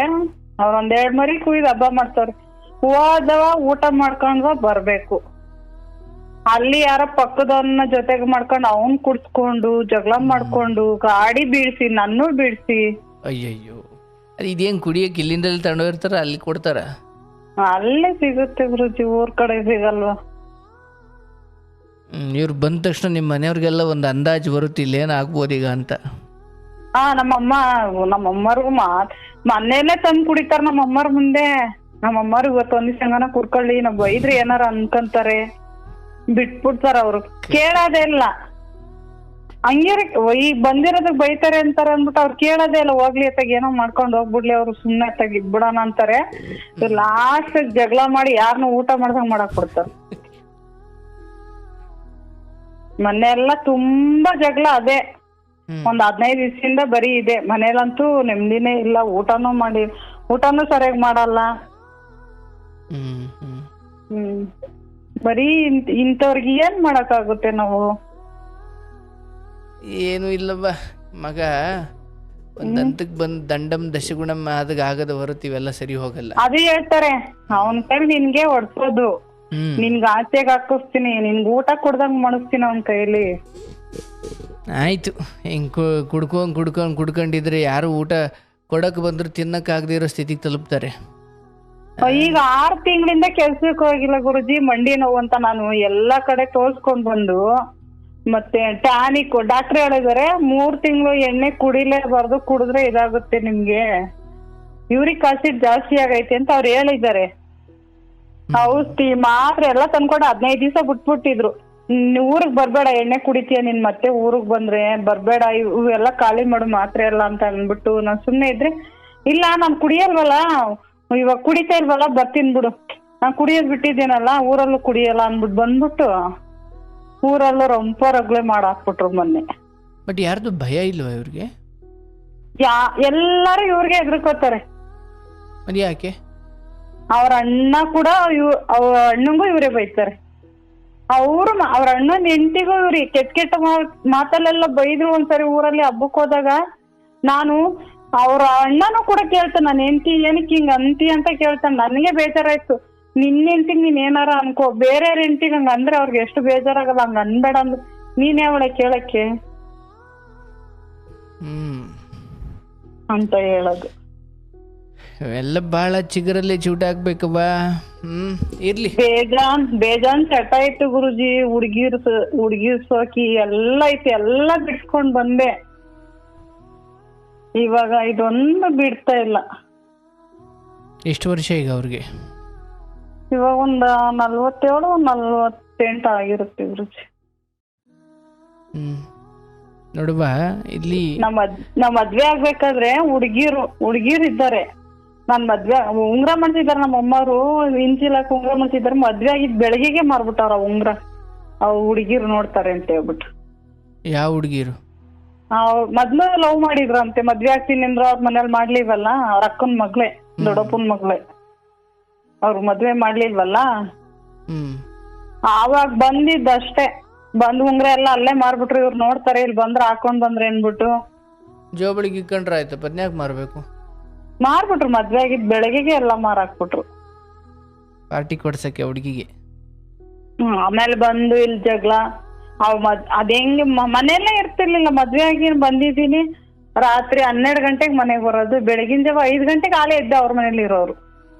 ನಾನ್ ಬೆಳಿಗ್ಗೆ ಎದ್ದು ಹುಡುಕ್ತೀನಿ ಎಲ್ಲೋದ್ರು ಅಂತ, ಇರಲ್ಲ. ಬಾಗ್ಲ ತೆಗ್ದಾಕ್ಬಿಟ್ಟು ಹೊಟ್ಟೋಗಿರೋರು. ಏನಾರ ಕೇಳಿದ್ರೆ ಸುಮ್ನೆ ಹೊಡಿಯೋದು ಚೆನ್ನಾಗಿ, ನನ್ನಿಷ್ಟ ನನ್ಗಿಷ್ಟ ಇರಲಿಲ್ಲ, ಮದ್ವೆ ಮಾಡೋರೆ ನಮ್ಮ ಮನೇಲಿ, ಹೋಗು ಊರಲ್ಲೇ ಇರು, ಅವ್ರ ಜೊತೆನೆ ಇರು, ನನ್ ಜೊತೆ ಇರ್ಬೇಡ. ಎಲ್ಲಾ ಹುಡುಗಿರು ಎಲ್ಲ ಬಿಟ್ಟು ಫೋನು ಗೀನು ಏನಿಲ್ಲ, ಇವಾಗ ಫೋನು ಕೂಡ ಇಟ್ಕೊಂಡಿಲ್ಲ ಈಗ ಅವರು. ಈಗ ಎಣ್ಣೆ ಒಂದ್ ಐತೆ, ಅದೊಂದ್ ಬಿಡ್ತಾ ಇಲ್ಲ. ನಮ್ಮ ಅಮ್ಮರು ಸುಮ್ನೆ ಕಂಪ್ಲೇಂಟ್ ಕೊಟ್ಬಿಡು ನೀನು, ಎಷ್ಟು ದಿವಸ ವದೆ ತಿನ್ಕೊಂಡು ಎಷ್ಟು ದಿವಸ ಎಣಸ್ತೀಯ ಇವ್ರ ಹತ್ರ ಅಂತ. ನೋಡುವ, ಇಲ್ಲಿ ಕೇಳಿಸ್ಕೋ, ಇಂಥ ವಿಚಾರಗಳು ಬಂದಾಗ ಈಗಾಗಲೇ ಭಾಳ ಮುಂದೆ ಬಂದಿದ್ದೀರಿ. ಈಗ ಕಂಪ್ಲೇಂಟ್ ಕೊಟ್ಟು ಏನೋ ಮಾಡಿ ಅಲ್ಲಿ ಏನೋ ಒಂದು ಎಡವಟ್ಟ ಆದ್ರೆ ಯಾಕೆ ಬೇಕು? ಕೇಳಿಸ್ಕೊ, ಇಲ್ಲಿ ಈ ಕೈ ಮಾಡೋದು ಇವಕ್ಕೆಲ್ಲ ನೀನು ಮಗ ಇಬ್ಬರು ಸೇರ್ಕೊಂಡು ಆ ವಿಚಾರದಲ್ಲಿ ತುಂಬ ವಿರೋಧ ಮಾಡಬೇಕು, ಅದಕ್ಕೆ ನೀವು ಭಯ ಇಡಬೇಕು. ಅದು ಬಿಟ್ಟರೆ ಬದಲಾಗ್ತಾರೆ, ಸರಿ ಹೋಗ್ತಾರೆ, ಗೌರವದಿಂದ ನಡ್ಕೊಳ್ತಾರೆ. ನೋಡುವ, ಈಗ ಮಾಡಬೇಕಾದ ಜವಾಬ್ದಾರಿಗಳು ಬೇರೆ ತುಂಬ ಇದೆ. ಒಂದು ತಿಳ್ಕೊಳ್ಳಿ, ಈತನಿಂದ ದುಡ್ದು ಹಾಕ್ಸ್ಕೊಂಡು ನಾನು ತಿಂತೀನಿ, ಈತನ ದುಡ್ದು ಹಾಕಿ ಇನ್ನೂ ಏನೋ ಅದ್ಭುತ ಮಾಡ್ತೀನಿ, ಅದನ್ನು ನೀನು ಮೊದಲು ಆವಾಸೆ ಕೈ ಬಿಡು. ಹೆಂಗೋ ಕಣ್ಮುಂದು 4 ದಿನ ಹೆಂಗೋ ನನಗೆ ಪೆಟ್ಟು ಕೊಡೋಕೆ ಬರೋದು, ದೌರ್ಜನ್ಯ ಮಾಡೋಕೆ, ಹೊಡೆಯೋಕೆ ಬರೋದು, ಇದಕ್ಕೆ ನಾನು ತಯಾರಿಲ್ಲ, ಅಥವಾ ಅದಕ್ಕೆ ನಾನು ರೆಡಿ ಇಲ್ಲ. ನಿಮ್ಮನ್ನು ಕಟ್ಕೊಂಡಿದ್ದೀನಿ, ನಿಮ್ಮನ್ನ ಕಡೆವರೆಗೂ ನಾನು ಏನು ನನ್ನ ಹಣೆ ಬರ ನಾನು ನೋಡ್ಕೊಳ್ತೀನಿ, ಅದು ಫೈನ್. ಆದರೆ ಬಿಡ್ತಾರ ಸಾಧ್ಯ ಇಲ್ಲ. ಈ ಚಟ ಇದೆಯಲ್ಲ, ಇದು ತುಂಬ ಆಳವಾಗಿ ಬೇರೂರಿದೆ. ಮತ್ತು ಇಲ್ಲಿಂದ ಅವರು ಬಿಟ್ಟರು ಬಿಡದೇ ಇದ್ರೂ ಯಾವ ವ್ಯತ್ಯಾಸವೂ ಆಗಲ್ಲ. ಏನೀಗ ಆಲ್ರೆಡಿ ಆಗಬೇಕು ಅದು ಬರ್ದಿಟ್ಟ ಆಗ್ಬಿಟ್ಟಿದೆ. ಈಗ ನಿಮಗೆ ನಿಧಾನಕ್ಕೆ ಅದು ಸೂಚನೆ ಕಾಣ್ತಾ ಹೋಗುತ್ತೆ. ಇಲ್ಲಿ ಬಿಡುವುದಕ್ಕೂ ಅಥವಾ ಕುಡಿಯುವುದಕ್ಕೂ ವ್ಯತ್ಯಾಸವೇ ಇರಲ್ಲ ಇನ್ನು ಮುಂದೆ. ನಾನು ಇಂಥ ಕತೆ ತುಂಬ ಕೇಳಿದ್ದೀನಿ. ಒಂದು ಹಂತ ಆದಮೇಲೆ ಅವ್ರಿಗೆ ಬಿಡೋ ನಿರ್ಧಾರ ಮಾಡ್ತಾರೆ, ಆದರೆ ಅಷ್ಟೊತ್ತಿಗೆ ಸುಮ್ಮನೆ ಮುಂದುವರ್ತಾ ಕುಡಿಯೋದಿಕ್ಕೂ ಬಿಡೋದಿಕ್ಕೂ ಯಾವುದೇ ವ್ಯತ್ಯಾಸ ಆಗಲ್ಲ. ನೀನು ಕುಡಿದೇ ಹೋದ್ರು ಈ ಹಿಂದೆ ಅಲ್ಲಿ ಏನು ಆಲ್ರೆಡಿ ಲೋಡ್ ಮಾಡಿ ಇಟ್ಟಿದೆಯಾ ಅದು ತನ್ನ ಪ್ರಭಾವ ಬೀರುತ್ತದೆ. ಯಾದರೂ ಕುಡಿದು ಈಗ ಆಗಿರೋದನ್ನು ಅನುಭವಿಸಬೇಕೇ ಹೊರತು ಹೊಸದು ಮಾಡ್ಕೊಳ್ಳೋಕೆ ಹೋಗಲ್ಲ ಅನ್ನೋದನ್ನು ಅವ್ರು ನಿರ್ಧಾರ ಮಾಡ್ಬೋದೇ ಹೊರತು, ಈಗ ಒಳಗಡೆ ನಡೀತಾ ಇರೋ ಕೆಲವು ಎಡವಟ್ಟುಗಳು ಅಥವಾ ದೇಹದೊಳಗಡೆ ಕರಳಿಗೆ ಸಂಬಂಧಪಟ್ಟಿದ್ದು, ಯೂರಿನಿಗೆ ಸಂಬಂಧಪಟ್ಟಿದ್ದು, ಯೂರಿಕ್ ಆ್ಯಸಿಡ್ ಆಗಿರೋ ಇವೆಲ್ಲವೂ ತನ್ನ ಕೆಲಸವನ್ನು ನೀವು ಏನೇ ಮಾಡಿದ್ರೂ ಕೂಡ ಈ ಹಿಂದೆ ಏನಾಗಿದೆ ಅವು ತಮ್ಮ ಫಲವನ್ನು ಕೊಡ್ತವೆ. ಈ ಹಂತಕ್ಕೆ ಬಂದ ಮೇಲೆ ಮಗನಿಗೆ ನಮ್ಮ ಈತನ ಜಗಳ, ಈಗ ಕುಡಿಯೋದು ಈತ ಬಿಡಲ್ಲ, ನಾನು ಸುಮ್ಮನೆ ಕೊರ್ಕೊಂಡು ಆಗಲ್ಲ, ಈತನ ಜೊತೆ ಜಗಳ ಮಾಡಿಕೊಂಡು ಮನೆ ನೆಮ್ಮದಿ ಹಾಳು ಮಾಡಿಕೊಂಡು ಸಂಜೆ ಹೊತ್ತು ರಾತ್ರಿ ಆದರೆ ಈತನ ಜೊತೆ ಕೂಗಾಡ್ಕೊಂಡಿರೋದಕ್ಕಿಂತ ಕೈ ಬಿಟ್ಬಿಡು. ಮನೆಗೆ ಏನು ಬಂದಾಗ ಊಟ ಹಾಕಬೇಕು ಅಷ್ಟು ಬಿಟ್ಟರೆ ಬಡಿಯೋದೆಲ್ಲ ನಾನು ಅವಕಾಶ ಕೊಡಲ್ಲ. ನೀನು ಹೆಂಗೆ ಅವತ್ತು ತುಂಬಿದ ಮನೆಯಿಂದ ನೀನು ಹೊರಗಡೆ ಏನು ನೀನು ಒಳ್ಳೆಯದೋ ಕೆಟ್ಟದ್ದೋ ನಾನು ಆಗಲ್ಲ ಅಂತ ಹಠೆ ಮಾಡಾಚೆ ಬಂದಿಲ್ವನಮ್ಮ? ಹೌದು. ಹಂಗೆ ಇಲ್ಲೂ ಕೂಡ ಹೊಡೆಯೋದು ಅದಕ್ಕೆಲ್ಲ ನಾನು ರೆಡಿ ಇಲ್ಲ. ಹಠ ಮಾಡಬೇಕು, ಸುಮ್ಮನೆ ಕೆಲವೊಂದನ್ನು ಬಿಡಿಸ್ತೀನಿ ಅಂದ್ರೆ ಆಗಲ್ಲ. ನಾನು ಹೇಳ್ತೀನಿ, ಈ ವ್ಯಕ್ತಿಯನ್ನು ನಿನ್ನ ಮಾತಿನಿಂದ ಬಿಡಿಸ್ತೀನಿ, ಸರಿ ಮಾಡಿಬಿಡ್ತೀನಿ, ಪರಿವರ್ತನೆ ಮಾಡ್ತೀನಿ, ಸಾಧ್ಯವಿಲ್ಲ. ಯಾವ ವ್ಯಕ್ತಿಗೆ ಯಾರ ಬಗ್ಗೆ ಅಮ್ಮನ ಮನೆ ದೇವ್ರು ಒಂದು ಐತೆ, ನಾನು ಜಾಸ್ತಿ ಅದನ್ನೇ ನಂಬಿರೋದು. ಅವ್ರ ಹತ್ರ ಭಾಷೆ ಎಲ್ಲ ತಗೊಂಡು 2 ವರ್ಷ ಕುಡಿಯೋದ್ ಬಿಟ್ಟಿದ್ರು. ದೇವ್ರ ಹತ್ರ ಭಾಷೆ ಅದಾಯ್ತು, ದೇವ್ರಿಗೆ ಚಾಲೆಂಜ್ ಮಾಡಿದ್ರು, ನೀನ್ ದೇವ್ರಾಗಿದ್ರೆ ನಾವ್ ಕುಡಿಯಕ್ ಹೋಗ್ದಾಗ ನೀನ್ ಮಾಡು, ನಾನು ಒಪ್ಕೊಂತೀನಿ. ಆಯ್ತು ಭಾಷೆ ಕೊಡು ಅಂತ ಭಾಷೆ ಇಸ್ಕೊಂಡು ಆಮೇಲೆ 1-2 ತಿಂಗಳಿಗೆ ಇವ್ರು ಬಿಟ್ಬಿಟ್ರು. ಅವ್ರಿಗೇನೋ ಕುಡಿಬೇಕು ಅಂತ ಅನಿಸ್ತಾನೆ ಇರ್ಲಿವಂತೆ. 2 ವರ್ಷ ಬಿಟ್ಟಿದ್ದವ್ರು. ಈ ಕೊರೋನಾ ಪಾಸಿಟಿವ್ ಬಂದ್ಬಿಟ್ಟು ಎಲ್ಲಾರು ಇಲ್ಲಿಗೆ ಬಂದಿದ್ದೀಯಾ? ನನ್ನ ಅರಿವಿಗೆ ನನ್ನ ಶಕ್ತಿಗೆ ಬಂದಿದ್ದು ಹೇಳ್ತೀನಿ, ಕೇಳಿಸ್ಕೊ. ಪಾಲಿಸೋದು ಬಿಡೋದು ನಿನಗೆ ಬಿಟ್ಟಿದ್ದು. ಯಾವ ದೇವ್ರು ನಿಲ್ಸಿದ್ದೋ ಅದೇ ದೇವ್ರು ಹೇಳ್ತಿದ್ದಲೆ ಅಂತಲೇ ಅಂದ್ಕೋ. ನೀನು ಇದರ ಕುರಿತು ಪ್ರಯತ್ನ ಮಾಡ್ಕೊಂಡು ಕೂತ್ಕೊಂಡ್ರೆ ನಿನ್ನ ಮಗನ ಕುರಿತು ಹಾಗೆ ಬಹಳ ದೊಡ್ಡ ಎಡವಟ್ಟು ಮಾಡ್ಕೊಳ್ತೀಯ. ಇದ್ರ ಪಾಡಿಗೆ ಬಿಡು. ಅದು ನಿನ್ನ ಮನೆ ದೇವರೋ ಇನ್ಯಾವುದೋ, ಅದೇ 3 ದಿನ ಏನೋ ನಿನ್ನ ದೇವ್ರ ನಂಬಿಕೆ ಹಾಳಾಗಬಾರ್ದು ಅಂತ 3 ದಿನ ಬಿಟ್ಟಂತ ಅನ್ಸುತ್ತೆ ಅಷ್ಟೇ. ಅವೆಲ್ಲ ಹೆಚ್ಚುಗೂಡಿಂದ ಬರ್ಬೇಕವ. ಅಯ್ಯೋ ನನ್ನ ಹೆಂಡ್ರು ಮಕ್ಕಳು ಇನ್ನೇನು ನನಗೂ ವಯಸ್ಸಾಗ್ತಾ ಬಂತು, ಇನ್ನು ನಾಳೆ ಎಲ್ಲೋ ಬಿದ್ದಾಗ ಹೆಂಡ್ರ ಮಕ್ಕಳೇ ನೋಡ್ಕೊಳ್ಬೇಕು, ಯಾರೂ ಬರಲ್ಲ, ಇದು ಕುಡ್ದು ರೀಸಸ್ ಮಾಡಿಬಿಟ್ರೆ ಹೋಗುತ್ತೆ. ಆದರೆ ಮರ್ಯಾದೆ ಗೌರವ ಕಳ್ಕೊಂಡು ಮನೆ ಮರ್ಯಾದೆ ಬೀದಿಗೆ ತಂದಿಟ್ಟು ನಾನು ಏನು ಸಾಧಿಸೋದಿದೆ? ಕೂಗಾಡೋದು, ಕಿರ್ಚಾಡೋದು, ಎಲ್ಲರ ಮೇಲೂ ಎಗರಾಡೋದು ಎಷ್ಟು ದಿನ ಮಾಡ್ತಾರವ? ನೀನು ಅರ್ಥ ಮಾಡ್ಕೋ. ಇದೆಲ್ಲದಕ್ಕೂ ಹೆದರ್ಕೊಂಡು ಹೋದಷ್ಟು ನೀವೆಲ್ಲರೂ ಸೇರಿ ಅವ್ರು ಹಾಳಾಗ್ಲಿಕ್ಕೆ ಕಾರಣ. ನಾವು ಅವಾಗ ಎದ್ರುಕೊಂಡೇನೆ ಭಯ, ಜನ ಆಡ್ಕೊಂತಾರೆ, ನಾವು ಹೋಗ್ಬಾರ್ದು, ಆಚೆಗೆ ಹೋಗ್ಬಾರ್ದು. ಈಗ ನಾಳೆ ನೋಡು ಕಾಲ ಹೆಂಗ್ ಬರುತ್ತೆ ಗೊತ್ತೇನು. ನಾನು ಅದನ್ನೇ ಹೇಳ್ತೀನಿ, ನೀನ್ ಎಷ್ಟು ನಮ್ಗ್ ನೋವು ಕೊಟ್ಟಿದೆ ಅಷ್ಟು ಅನ್ಭವಿಸ್ತೀಯ ಮಾತ್ರ. ಅದ್ ಬಿಡು, ಆತಂದು ಬಿಡು, ಆತಂದು ನಾನು ಹೇಳಕ್ ಹೋಗಲ್ಲ. ಅದ್ ನಾನು ಹೇಳಿದ್ರು ಹೇಳದೆ ಹೋದ್ರು ಉಪ್ಪು ತಿಂದವ್ರು ನೀರು ಕುಡಿಬೇಕು, ಅದು ಬೇರೆ ವಿಚಾರ. ನಾನು ಹೇಳ್ತಿರೋದು, ಯಾವುದು ಹೊರಗಡೆ ಹೋದ್ರೆ ನಾಲ್ಕು ಏನೋ ಹಿಂದಿರಿಕೊಂಡು ಅಂದ್ಬಿಟ್ರೆ ಆಚೆಗೆ ಬಂದ್ಬಿಡುತ್ತೆ, ಬೀದಿಗೆ ಬಂದ್ಬಿಡುತ್ತೆ, ನಾಳೆ ಬೀದಿಲೇ ಮಲಗ್ತಾರ. ಅವಾಗೇನು ಅಂದ್ರೆ ಯಾವ್ದು ಆಗಬಾರ್ದು ಅಂತ ನೀನ್ ತಾಡೋದು, ನಾಳೆ ಅದು ಆಗುತ್ತೇನು ಮಾಡ್ತಿ ಮತ್ ನೀನು. ಅದೇ ಒಂಚೂರು ಅವತ್ತು ನಿಲ್ಸಿದ್ರಿ ಹೊರತು ಕ್ಯಾನ್ಸಲ್ ಆಗಿಲ್ಲ, ಅದಿಲ್ಲ ಆಗೋದಿದೆ ಅಷ್ಟೇ. ಯಾವುದೇ ಮನೆಯಲ್ಲಿ ಒಬ್ಬ ಕುಡುಕ, ಅದು ಮಗ ಆಗಿರ್ಬೋದು, ಗಂಡ ಆಗಿರ್ಬೋದು, ಯಾವುದೇ ಆಗಿರ್ಬೋದು, ಆರಂಭದಲ್ಲಿ ನೀವು ಗಟ್ಟಿ ನಿರ್ಧಾರ ಮಾಡಿ ಬೀದಿಗೆ ಬಂದರೆ ಬರಲಿ ಕಣ, ನಾನು ಇದನ್ನು ಬಿಡಲ್ಲ, ಆರಂಭದಲ್ಲೇ ಕಿತ್ತು ಹಾಕೋತಕ್ಕ ಅಂತ ನಿಲ್ಲದೆ ಹೋದರೆ, ಅಂದರೆ ಅಯ್ಯೋ ಹೊರಗಡೆ ಗೊತ್ತಾರೆ, ಜನ ಏನಂತಾರೆ, ಅದು ಬೀದಿಲೇ ಬಿದ್ದು ಒಂದು ದಿವಸ ಆಗ್ತಾರಲ್ಲ, ಅವಾಗ ಜನಕ್ಕೆ ಗೊತ್ತಾಗಲ್ವಾ? ಏನ್ ಮಾಡುದು, ನಾವು ಬೀದಿಲೆಲ್ಲ ಆಡಿದಾಗೋಯ್ತು ಗುರುಜಿ, ಜಗಳ ಮಾಡಿ ಹೊಡೆದಿದ್ದು ಒಂದಲ್ಲ. ಒಬ್ಬ ತಾಯಿಯಾಗಿ ಗಂಡನ ಕುರಿತದ ಏನೇ ಆಸೆ ಆಕಾಂಕ್ಷೆಗಳು ಭಾವನೆಗಳಿದ್ರೂ ಕೂಡ ಮನೆಯ ಒಟ್ಟಾರೆ ಹಿತದ ಬಗ್ಗೆ ಯೋಚನೆ ಮಾಡ್ಬೇಕವ. ಈ ಹಂತಕ್ಕೆ ಬೆಳೆದು ನಿಂತಿರೋ ಒಬ್ಬ ಮಗ ಮನೇಲಿದ್ದಾನೆ, ಸಂಜೆ ಆದ್ರೆ ಇದನ್ನೇ ನೋಡ್ಕೊಂಡು, ಇವತ್ತು ಮೊದ್ಲಂಗಿಲ್ಲವ.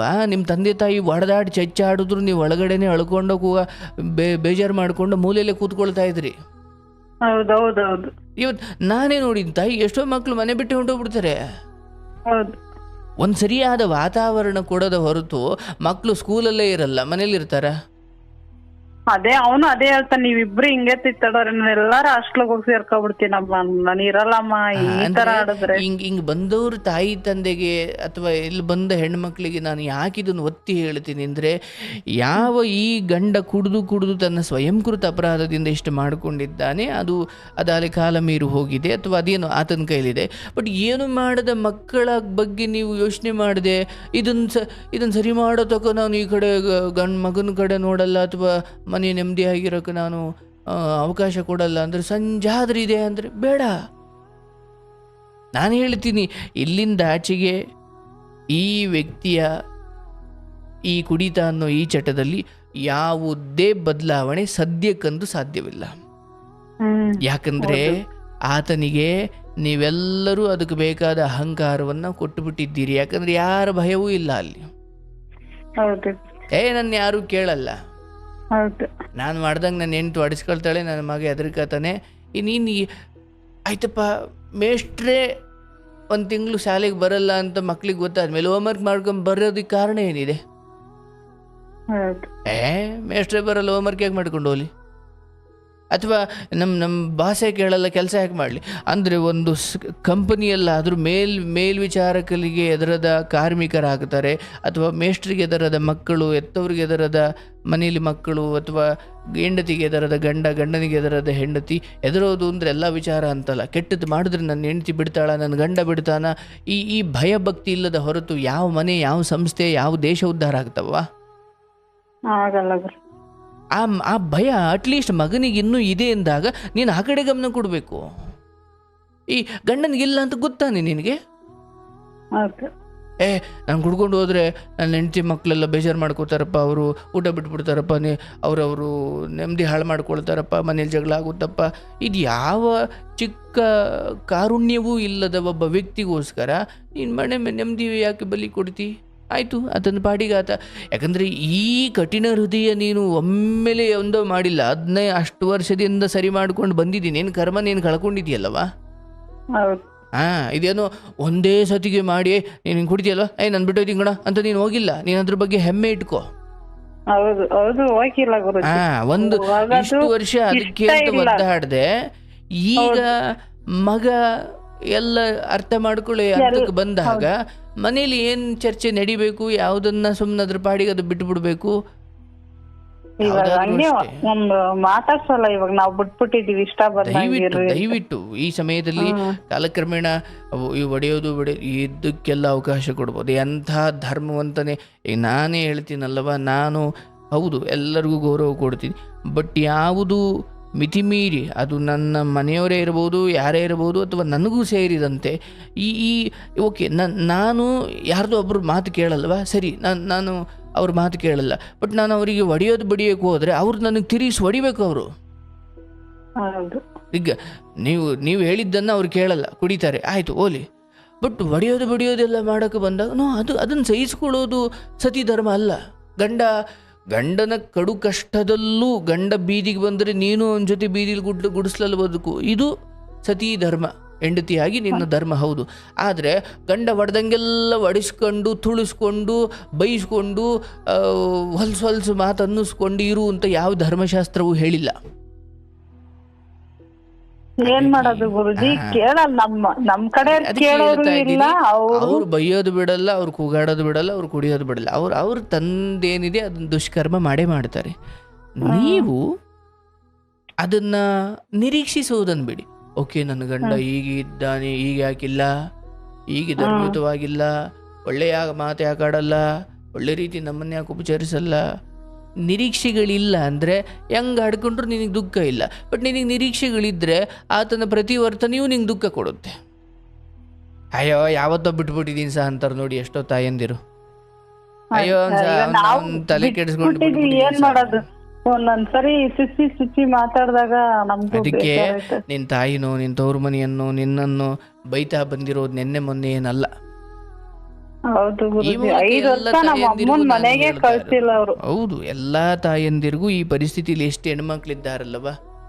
ಈಗ ಬಹುಶಃ ಮದುವೆ ಆಗಿ 1 ವರ್ಷ 2 ವರ್ಷ 4 ವರ್ಷ ಆಗಿದೆ ಅಂದಾಗ ನೋಡವ ಒಂಚೂರು ತಿದ್ಕೊಳ್ಳವ, ಒಂಚೂರು ಗಂಡನ ಹೆಂಗಾರು ಮಾಡಿ ಸರಿ ಮಾಡ್ಕೊಳ್ಳವ ಅಂತ ಹೇಳ್ಬೋದು. ಎಷ್ಟು ವರ್ಷ ಆಗಿದೆಯವ ದಾಂಪತ್ಯ? ಮಗನೇ 20 ವರ್ಷದ ಹಂತಕ್ಕೆ ಬಂದು ನಿಂತಿದ್ದಾಗ, 17-18ಕ್ಕೆ ಬಂದು ನಿಂತಿದ್ದಾಗ ತಾಯಿಯಾಗಿ ಅವನ ಭವಿಷ್ಯಕ್ಕೆ ಕೊಳ್ಳಿ ಇಡುವ ಯಾವುದೇ ಬೆಳವಣಿಗೆ ಮನೆಗಳಲ್ಲಿ ನಡೀತಿದೆ ಅಂದರೆ ಅದು ಕೋಟಿ ಬರೋದಾಗಲಿ, ಮಗನ ಭವಿಷ್ಯದ ಮುಂದೆ, ಅವನ ನೆಮ್ಮದಿಯ ಮುಂದೆ ಗಂಡ ಸರಿ ಹೋಗದೇ ಇದ್ರು, ಯಾರು ಸರಿ ಹೋಗದಿದ್ದು ನನಗೆ ಬೇಕಾಗಿಲ್ಲ.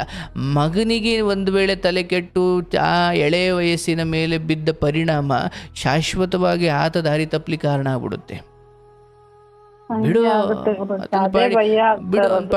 ಅದನ್ನ ಪಾಡಿ ಕುಡ್ಕೊಂಡು ತಿನ್ಕೊಂಡು ಏನೋ ಇರ್ಲಿ ಕೂಗಾಡ್ಕೊಂಡು ನಿನ್ನ ಮಗನ ಆತ ಒಂದು ಹಂತಕ್ಕೆ ಬರೋವರೆಗೂ ಬಾಯಿ ಮುಚ್ಕೊಂಡಿರು, ಅವನಿಂದ ನೆಮ್ಮದಿ ಇರುತ್ತವ. ಬಟ್ ಎಲ್ಲ ಚೆನ್ನಾಗಿರ್ಬೇಕು ಅಂದ್ರೆ ಇಲ್ಲವ. ಕೆಲವೊಬ್ರಿಗೆ ಗಂಡ ಚಂದ, ಮಗ ಕೆಟ್ಟೋಗಿದ್ದಾನೆ, ಕೆಲವೊಬ್ರಿಗೆ ಮಗ ಚಂದ, ಗಂಡ ಕೆಟ್ಟೋಗಿದ್ದ. ಎಷ್ಟು ಕಷ್ಟ ಬಿದ್ದಿದೀವಿ ಗೊತ್ತಾ, ಹಗ್ಲು ಯಾವ್ದು ರಾತ್ರಿ ಯಾವ್ದು ನಮ್ಗೆ ಗೊತ್ತಿಲ್ದಂಗೆ ಕೆಲಸ ಮಾಡಿದೀನಿ ಗುರುಜಿ. ಒಂದ್ ಅಟ್ಟಾಚಲಕ್ಕೆ ಏನೇನೇ ಹೇಳಿದ್ರು ನಮ್ ನಾದ್ನಿಯರ್ ನನ್ ಮೇಲೆ, ಆ ಹೊಟ್ಟೆಗೆ ನಾನು ಮಾಡ್ಲೇಬೇಕು ಅಂತ ಮಾಡಿದೀಯವ. ಅದು ಯಾವುದು ನಿನ್ನ ಕೈ ಬಿಡುವುದಿಲ್ಲ. ಇದೊಂದು ವಿಚಾರದಲ್ಲಿ ಯಾಕೋ ಹೆಂಗಿದೆ ಎಂದು ಮಾತ್ರಕ್ಕೆ ಬದುಕಿನ ಎಲ್ಲ ಬಾಗಿಲುಗಳು ಮುಚ್ಕೊಂಡು ಅಂತ ಅಲ್ಲ. ಯಾರು ನಿನ್ನ ನಂಬಲಿ ಬಿಡ್ಲಿ, ಮಗನ ಜೊತೆ ಚೆನ್ನಾಗಿ ಈ ಹಿಂದೆ ಹೆಣ್ಮಗಳು ಮಾತಾಡಿದ್ರು ಕೇಳಿಸ್ಕೊಂಡ್ರ, ಗಂಡ ತೀರೋಗಿರೋ ಒಂದು ತಾಯಿ ಒಂದು ಹೆಣ್ಮಗಳು ಗಾರ್ಮೆಂಟ್ಸ್ ಅಲ್ಲಿ ಕೆಲಸ ಮಾಡ್ಕೊಂಡು ಮಗನನ್ನು ಎಷ್ಟು ಇದಕ್ಕೆ ತಗೊಂಡು ನಿನ್ನ ಗಂಡ ಇದ್ದಾರೆ, ಅವ್ರ ಗಂಡ ತೀರೋದ್ರು ಕೂಡ ಏನೋ ಮರ್ತಂತೆ ನಾಟಕ ಮಾಡ್ಕೊಂಡು ಬದುಕ್ತಾವ್ರ ಪಾಪ ಅವರು. ಅನಿವಾರ್ಯ ಗುರುಜಿ, ಜೀವನ ಮಾಡ್ಲೇಬೇಕಲ್ಲ. ಅವರು ಟೈಲರಿಂಗು, ನೀವು ಟೈಲರಿಂಗ್.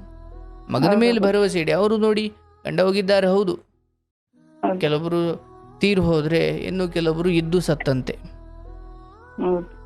ಹಾಗಾಗಿ ಯಾವುದು ಸರಿ ಹೋಗಲ್ವೋ ಅದ್ರ ಬಗ್ಗೆ ಕೊರಗುತ್ತಾ ಕೂತ್ಕೊಳ್ಳಿಕ್ಕೆ ನಾವೇನು 500 ವರ್ಷ ಬದುಕಲ್ಲ. ಇರೋ 4 ದಿನದ ಜೀವನವನ್ನು ಬರೀ ಬದಲಾಗದೆ ಇರೋರು ಹಿಂದೆ ಓಡಾಡ್ಕೊಂಡೇ ಕಳೆದ್ರೆ ಕಡೆಗಾಲದಲ್ಲಿ ಆ ಕಡೆ ಕ್ಷಣದಲ್ಲಿ ಅನಿಸುತ್ತೆ, ಥೋ ನನ್ನ ಜೀವನ ಬೀಳದೆ ಇರೋ ಹಣ್ಣಿಗೆ ಕಲ್ಲೊಡ್ಕೊಂಡೇ ಕಳೆದ್ಬಿಟ್ನಲ್ಲ ಜೀವನ ಪೂರ್ತಿ. ಒಂದು ಗಿಡ ನೆಟ್ಟಿದ್ರು ಇನ್ನೊಂದು ಹಣ್ಣು ಕೊಡೋ ಮರ ಬೆಳೆಸ್ಬೋದಿತ್ತು. ಹಂಗೆ ನಾನು ಬೀಳದೆ ಇರೋ ಹಣ್ಣಿಗೆ ಕಲ್ಲೊಡ್ಕೊಂಡೆ ಇಡೀ ಜೀವನ ಪೂರ್ತಿ ಬರೀ ಕೈ ನೋವು ಬರ್ಸ್ಕೊಂಡಲ್ಲ ಅಂತ ವ್ಯಥೆ ಪಡಬೇಕಾಗುತ್ತೆ. ನಿರ್ಧಾರ ಮಾಡು. ಈತನ ಮಾತುಗಳು ಅಯ್ಯೋ ಮನ್ಸಿಗೆ ನೋವಾಗುತ್ತಾರ ಏನಂತಾರವ, ವ್ಯಕ್ತಿತ್ವಗಳೇ ಕಣ್ಣು ಮುಂದಿರಬೇಕಾದ್ರೆ ಈಗ ಆಯ್ತವ ನಾನೇನೋ ನಿನ್ಗೆ ಹಂಗೆ ಅಂದ್ಬಿಟ್ಟೆ ಅಂದ್ರೆ ನಿಂಗೆ ಬೇಜಾರಾಗಬೇಕು. ಅಯ್ಯೋ ಗುರುಗಳು ಹಿಂಗಿದ್ದವ್ರು ಯಾಕೆ ಹಿಂಗೆ ಅಂದ್ಬಿಟ್ರು ಅಂತ.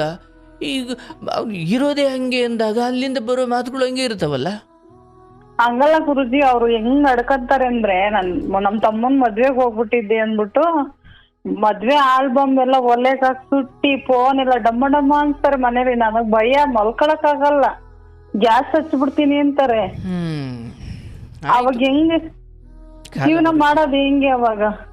ಸದ್ಯಕ್ಕೆ ನಿನ್ನ ಮಗ ಒಂದು ಹಂತಕ್ಕೆ ಬರೋವರೆಗೂ ಮಗನ ನೆಮ್ಮದಿಗೋಸ್ಕರ ಮನೆಯಲ್ಲಿ ಸಂಜೆ ಆದರೆ ಈತನ ಯಾವ ಮಾತಿಗೆ ಉತ್ತರ ಕೊಡಬೇಡ, ನಿನ್ನ ಪಾಡಿಗೆ ನೀನು ಇದೊಂದು ನಾವ್ ಮಾತಾಡಿಲ್ಲ ಅಂದ್ರೂ ಮಾತಾಡಿಸ್ತಾರೆ, ಮಾತಾಡಿಲ್ಲ ಅಂದ್ರೂ ಹೊಡಿತಾರೆ. ಏನ್ ನನ್ ಕರಿತಾ ಇಲ್ವಾ, ಮಾತಾಡಿಸ್ತಾ ಇಲ್ವಾ, ಏನಕ್ ಸುಮ್ ನಿಂತಿದೀಯಾ?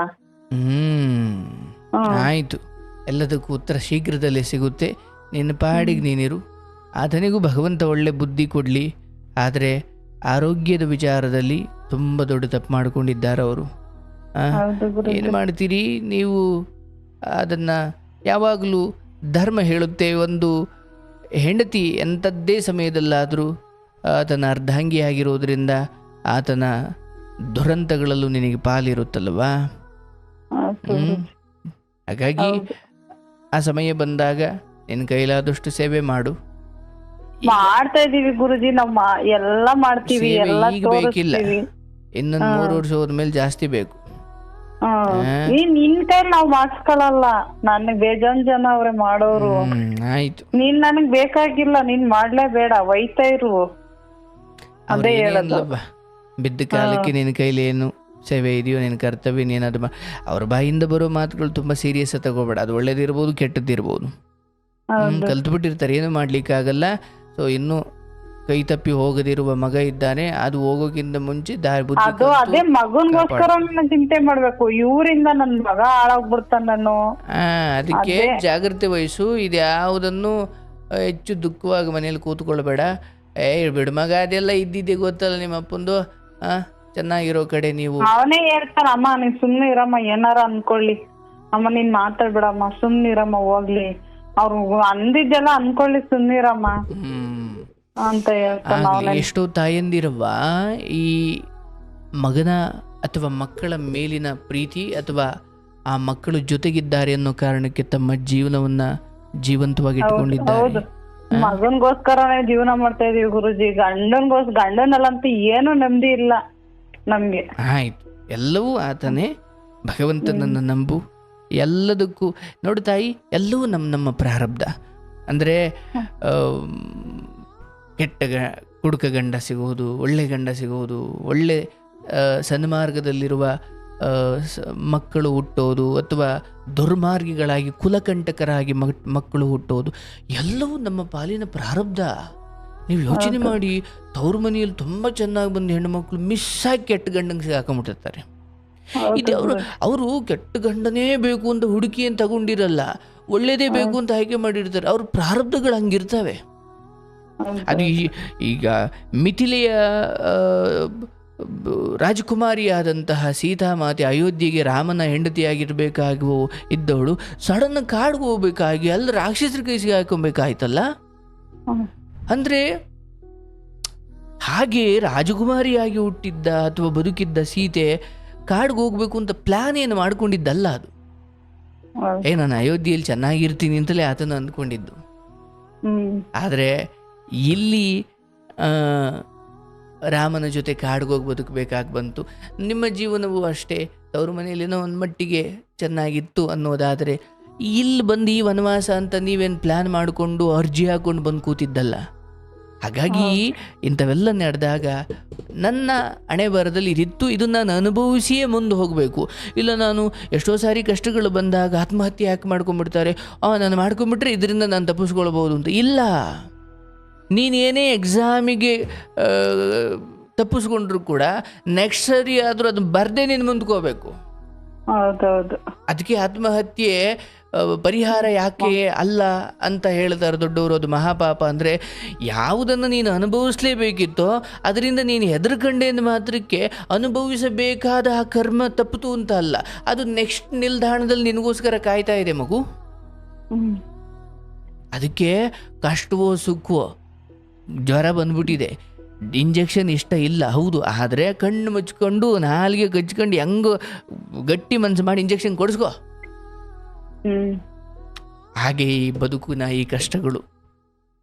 ಎಷ್ಟೋ ಸಾರಿ ಎಕ್ಸಾಮ್ ಫೇಲ್ ಅದೇ ಇದಾದ ಏನೇನೋ ಆಯಿತು, ಹುಡುಗಿ ಕೈ ಕೊಟ್ಲು ಅದು ಇದು ಅಂತ ಆತ್ಮಹತ್ಯೆ ಮಾಡಿಕೊಳ್ತಾರಲ್ಲ.